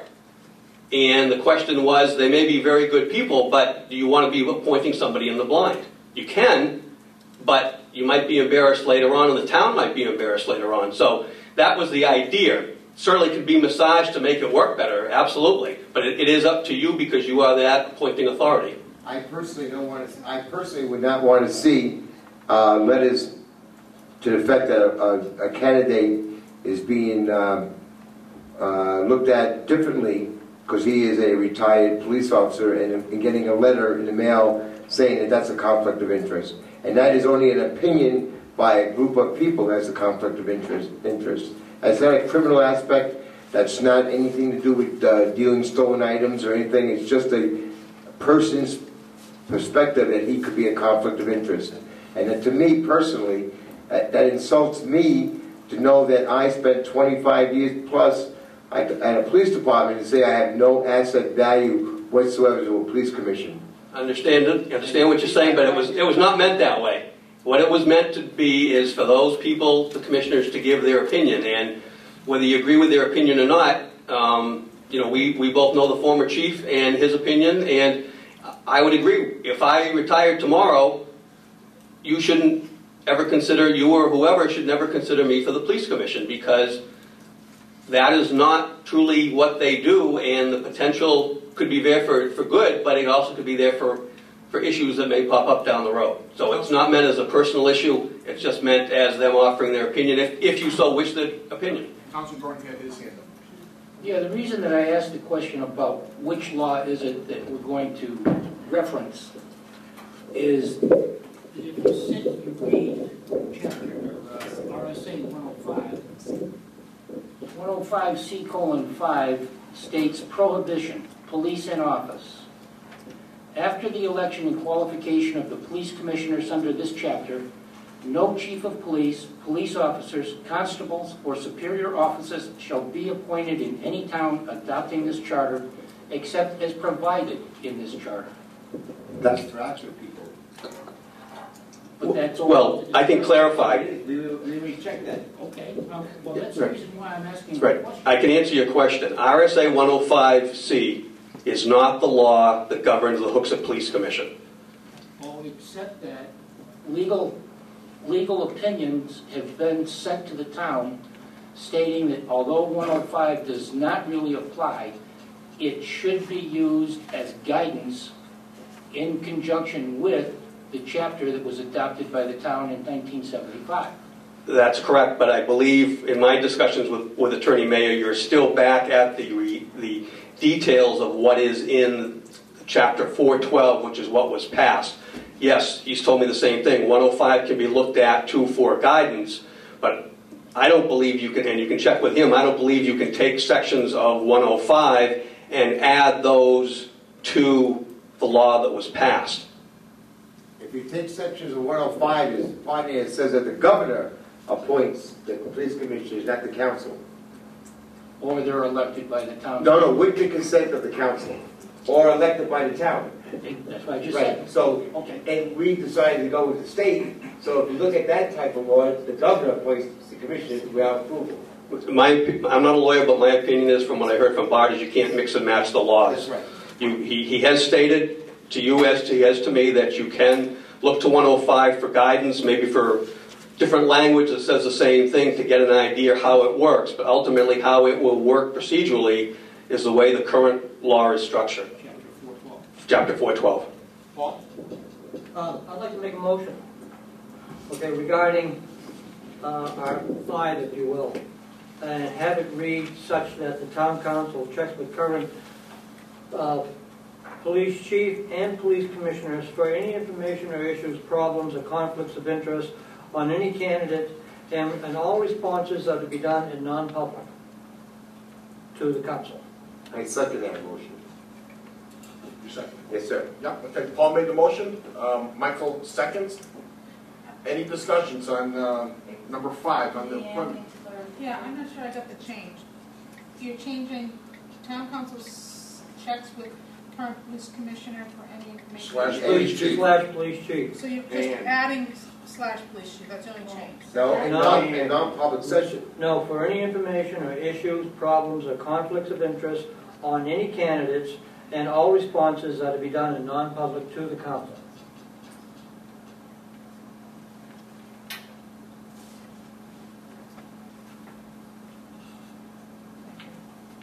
Would that be and instead of slash? A slash. Slash indicates either or.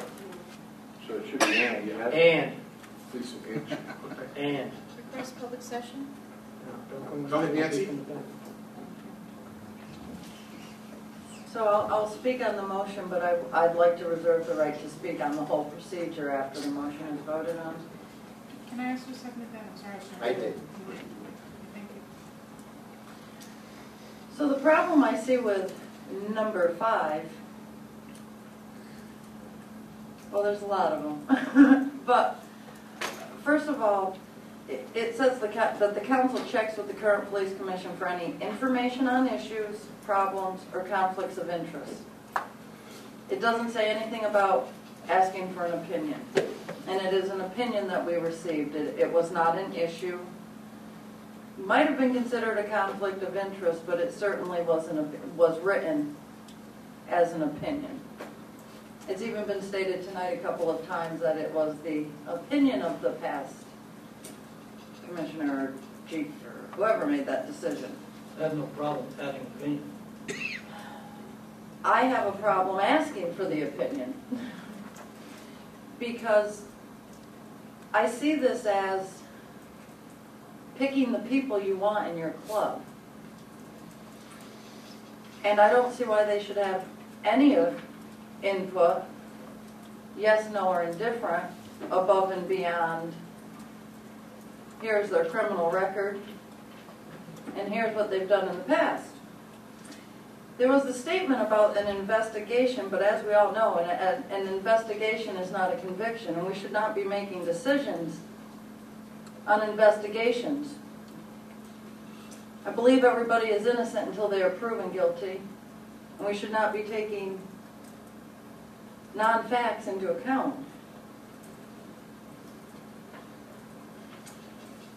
There is some concern there because, of course, if we're checking with the police commissioner and you know, somebody's under investigation, then the police chief has to go and tell the police commission that somebody is under investigation, and is it necessarily, even at that point, the police commission's right to know who's under investigation, because their job is not daily police. So I have a lot of issues with going to the police commission and saying, okay, these are the people who have applied. Is there anyone here you don't think we should consider? It's no different than, and it's only a 2-person board. So we've got 2 people who could say, well, I don't like this one, I don't like this one, but I do like this one. So let's see what we can find about these 2 to send an opinion on. So I have a problem with 5 altogether, and I cannot support a change unless it is to remove 5 completely. Thank you. Bill? I would agree with Councilor Van Scoy on one particular area, and that would be on the opinion piece, because I think that really everything that's been going on around this issue is around opinion. And if you look at the way that number 5 reads, it is to look for particular issues, problems, conflicts of interest any of the candidates might have. But also, I think adding to what Councilor Loisel put in there, I think is very good. I would actually take it a step further and say we wouldn't want an opinion. So I am in agreement with you, because I think that's where we get into exactly what you said, which is, you know, it becomes a club then, and these are who we want in, and these are the people who we don't want in. I would like the information to come to me unbiased, and I'd like it to be very factual, and I'm pretty confident I can make up my own mind on whether or not I'm for or against something, an issue, or a person, based on the facts that I have in front of me. So I would maybe ask Council Loisel to amend that to include some sort of statement, and I'm trying to work it through in my mind as I'm talking now, but something along the lines of, do not include opinion pieces, and keep it strictly to the facts. Reports, investigations, background checks, driver checks, whether you can be bonded or not, drug screen, whatever those qualifications are to become a commissioner. I would say those would be great because they're fact, right? But to put something in that's of opinion of a nature, I think that's what got us to this in the first place. And if we could keep that out, then I think as it sits, with a few minor changes, it would be a good, number 5 could stay. Paul? Modify my motion to include that personal opinions not be submitted in this request. Chairman Dixon, I certainly will understand if you do not want to give me a second chance to talk, but there was a point that I missed. That I wanted to make. Go right ahead. I did miss that. I did not think that we should go to the chief again unless it is for fact, because my understanding is that the police commission is their boss, and you don't normally ask for information about somebody you're hiring to supervise you. Thank you. David? Well, actually, that's where I would disagree on that point. In fact, I would consider the police department our eyes and ears into the legal issues surrounding anybody. They're the ones that are enabled and empowered to do record checks and to find out arrest records, things that we can't find out, they can find out. The police commission itself is where I still have a little hesitancy there because, again, it's enabling a board to pick its own members. Granted, for instance, the council does that. If we have a vacancy, we appoint a councilor until the next election. But being such a small body, and that's, where it is only 3 members, that they're not a fact-finding board. They're not involved with doing any record checks on people, things like that I know of. And so their information, I think, would be biased from the get-go. And so therefore, I think that really should just read with the current police chief for any information on issues. And forget the commission. If the commission wants to offer an opinion, they can sit right at this table along with members of the public, and they can have their input as a private citizen. And say that, no, I don't think so-and-so should be a commissioner because of this, that, those, them, or these. Or I think so-and-so should be a commissioner because of this, that, those, them, or these. But to act in official capacity, that's the problem I have with those letters. It's an abuse of power, in a small sense, but I think that if you take it to its logical conclusion, that is what it is. That you're using the powers of your letterhead and the money of the town to produce it and distribute it to affect something that you shouldn't be affecting at all in the first place. That's not the commission's job. It's not their job to appoint their own members. So I'd like to see this motion fail or reintroduced differently, and just instead of current police commissioner, just get rid of commissioner and chief. Let me suggest this, and I know we have a motion on the table, Paul. We're in no rush to get this done. People want to take a look at it, work it, maybe put on the agenda 4 weeks from now to wrap it up, and then at this time, if you have motions you'd like to put in the packets or suggestions on the procedure, put in the packet, Evelyn, to get it out to everybody. It's a pre-read, and take our time with this. Paul? I'll remove my motion, and I would request we put it on the next council meeting's agenda. A second. I could remove my second. Yes, you okay with that? That's right. I'd make a motion. Would you like it now? Here's the last question. Do you want it in 2 weeks or do you want it in 4 weeks? Can you? Sooner the better. Okay. 2 weeks. Nancy? I still had a few statements I wanted to make about the policy in general that Yep. I'd like to make tonight. Yep, and that'll be fine. So we're in agreement, this will go on the next agenda. Okay, Nancy? So returning to number 7, it says at some point a candidate should be given a copy of the law that states commissioners' duties. Was that done this year? Yes, I believe it was. And the reason I ask is because I was specifically sent a letter from one of the candidates that did include Chapter 105 and not Chapter 412. So at least one candidate did not receive that particular information. The other thing I would like to add is I also believe that as counselors come on, they might also be given that law so that we know the duties that we're appointing somebody for.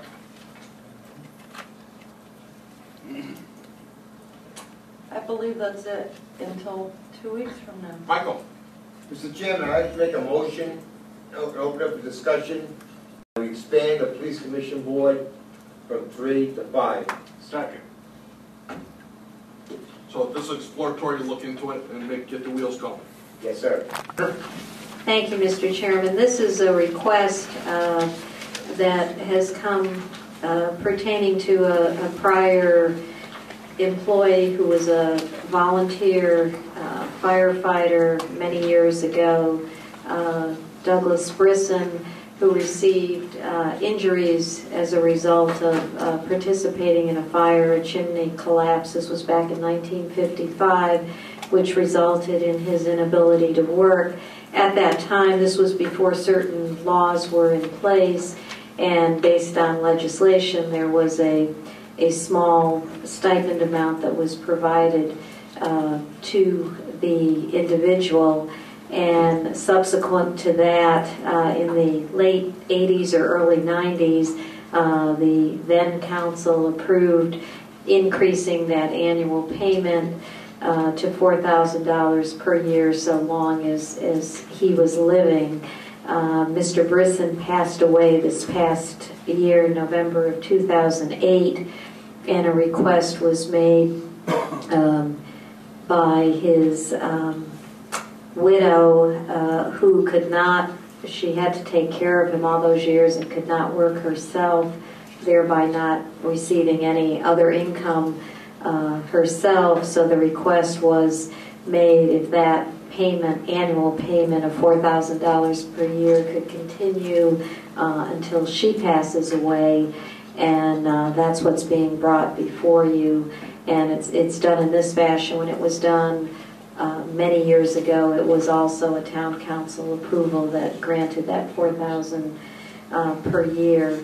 And I would recommend the council consider addressing this, if anything, if they desire to continue it. It was not increased all those years while Mr. Brisson was alive, so I don't know that you would necessarily want to change it at this point if you decided to continue it as long.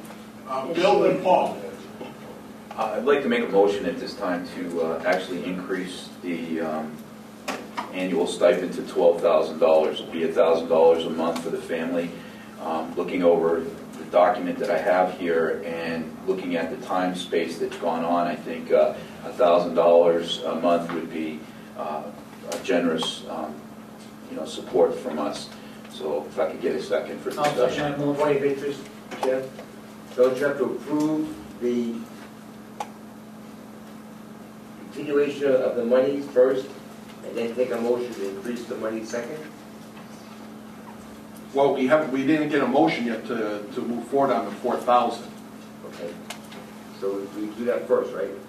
Nobody made that motion. Council Kahar started out with his motion of 12,000 on the issue. Just to make sure we do the right sequence. And it could be a motion later for the 4,000. If the 12,000 gets defeated, Michael, then the 4,000 can be brought up. I think you need to, if you want to, I think you need two motions. And the first should be to continue a payment to the widow until she passes away. And then a second motion would be if you wanted to increase that amount. I'll make the first motion. I'll make the first motion that we continue the payment to Matilda Dorothy Brisson Second. at $4,000 Until she passes. Until she passes away. until she passes away. Okay, we have a motion and a second. Who made the second? Second. David Ross seconded. We have a motion second. Any discussion to continue to $4,000? You can amend it. No. Just Okay, Just let it go the way it is. all right, we have a motion and a second to continue to 4,000. This is money, so we will take a roll call. So a yes vote is to continue the payment of $4,000. Counselor Lozelle?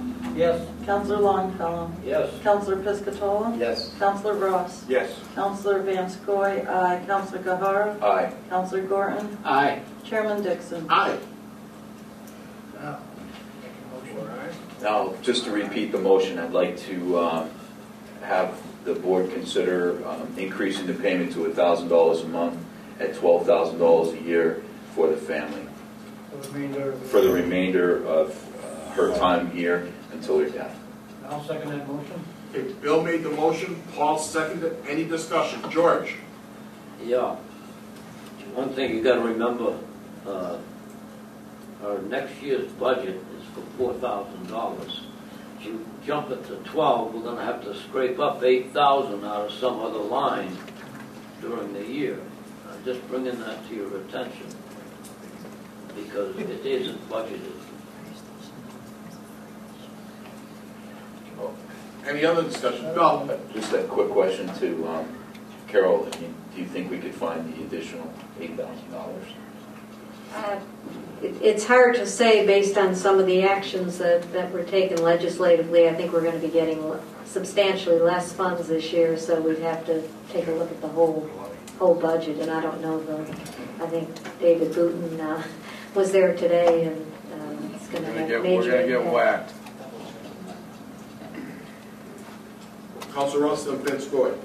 Yes, no, I think it has been a good thing for the town to do, and continuing the payments is also something good. Increasing them, again, I agree with. Increasing them that much, I don't know. Again, it's nice to be generous and try to do the right thing, but it is other people's money, you know. And there are a lot of people out there that are hurting right now, you know what I mean? And so I have a little trouble with increasing it quite that much right off the get-go, especially where it hasn't been specifically asked for either. So that's another thing also to take into consideration. I think it's safe to presume that there are other sources of income for this woman right now. Obviously, she hasn't been just surviving only on this $4,000 a year, but it's helped her obviously, and increasing it because the times changes is also, I believe. But I'd like to see that amount maybe not quite as much this year, and perhaps revisit it again before the budget process next year. Anybody else? We have a motion and a second to increase the payment to $12,000. I would just be in agreement with some of the statements all of the statements that Councilor Ross made. Well, I do think generosity is a good thing. It is other people's money, and we have not been asked to increase it. Okay, with that said, we'll have to take the roll, Nancy. A yes vote is to increase the amount. Councilor Gorton? Nay. Councilor Lozelle? Yes. Councilor Longfellow? No. Councilor Piscatola? Yes. Councilor Ross? No. Councilor Van Scoy? No. Councilor Gahara? Aye. Chairman Dixon? No. That was 3 to increase, 5 not to. I'd like to make a motion to increase the payment to $6,000. I'll second that. We have a motion second. Any discussion? Not seeing any. Nancy, please call the roll. Seconded by Tim Gordon? Yes. $6,000 to increase $6,000 will be the yes vote. clarification, a total of 6,000. Yes. Yeah, David Ross budget. 6,000 per year, I think. Yep, which is 50%. Counselor Gahara. Aye. Counselor Gordon. Aye. Counselor Lozelle. Aye. Counselor Longfellow. Aye. Counselor Piscatolo. Yes. Counselor Ross. Aye. Counselor Van Scoy, nay. Chair Dixon. Aye. That's 7 in agreement and 1 against. Moving on to new business, we completed 0992, we're on 0993, encumberness, and I'll turn that over to the town administrator. Thank you, Mr. Chairman. You actually have 3 staff reports pertaining to encumbrances, and probably the simplest way is to start with the first staff report of prior year encumbrances. And those are encumbrances. This was prepared by our finance director, reviewing all the what was available, what needed to be done. There's an attached list of encumbrances from the prior year, indicating the funds have no impact on the 2008-9 fiscal years. They were encumbered from previous years, and there's a listing of 7 items there with a total amount of $27,695.06, and would recommend you make a motion to encumber those funds from prior years. Jim Gordon made the motion, is there a second? Second. A second by Bill. Any discussion? Breakdown. It's on the back page.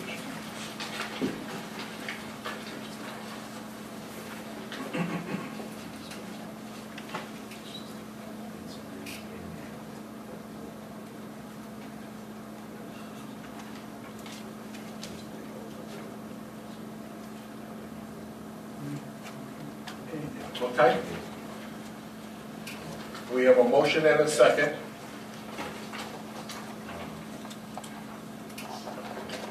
We'll do a roll call. Okay, Nancy, call the roll, please. And that's prior year, all of them. 1, 2, 3, 4, 5, 6, 7. Correct? Correct. Counselor Van Scoy. Aye. Counselor Gahara. Aye. Counselor Gordon.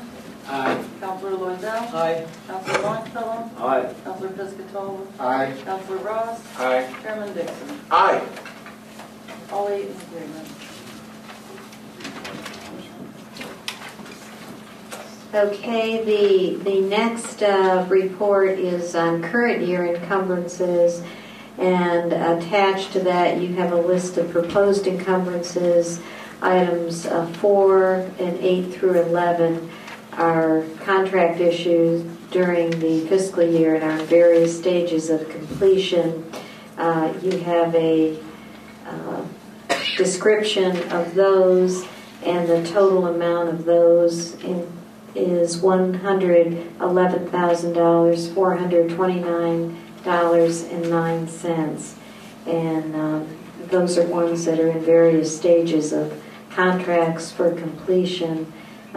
So if you so choose to move forth and encumber those funds of the items listed, they're in various stages of the contract for completion.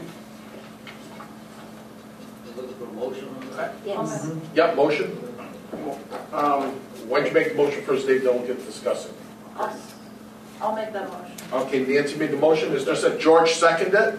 Discussion. Yes. On the item 8 here, stormwater permit administration, what does that mean? I'm not clear on that. That was actually a three-year program, and a permit is required.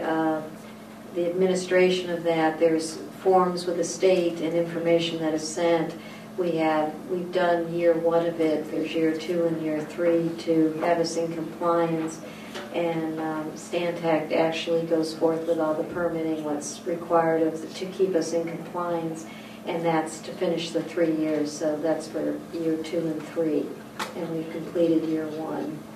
Okay, so that's basically 2 And what years. they've done before, it was encumber the funds versus having, it would have been simpler to put it budgeted each year, but the town chose to do that way, so this is the finishing of encumbering that, but it's for a 3-year, they've done year 1, so this is for year 2 and year 3.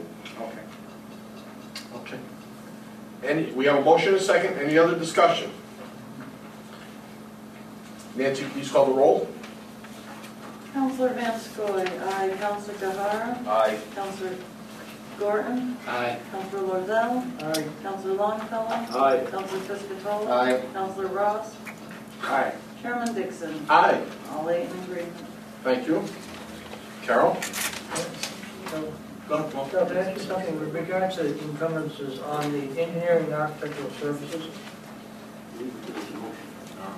Is that the third one? It's not that, that's one. This is the third. Oh, it's just the, okay. Yeah, but, go ahead. Josie, that's- Okay, right. The third staff report is the one that has more information on, and this is for additional requests for encumbrances. And items 12 through 14 is requests for encumbrances, but currently there are no contracts in place to encumber the funds. A contractual obligation would need to be created prior to encumbering the funds. Also, items 12 and 13 are requests for new vehicles. You have an attached memo from Highway.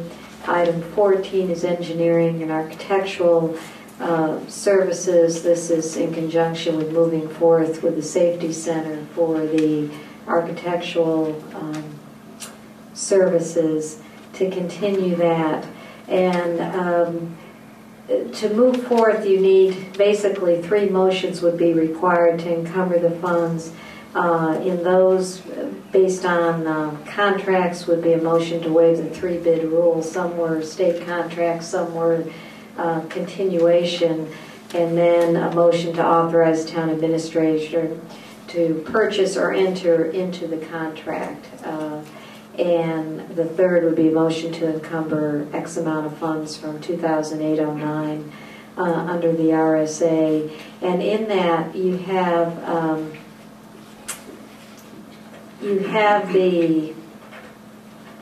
the first 2 are Dalhevians here regarding those 2 vehicles, and basically this is for funds to encumber the current budget.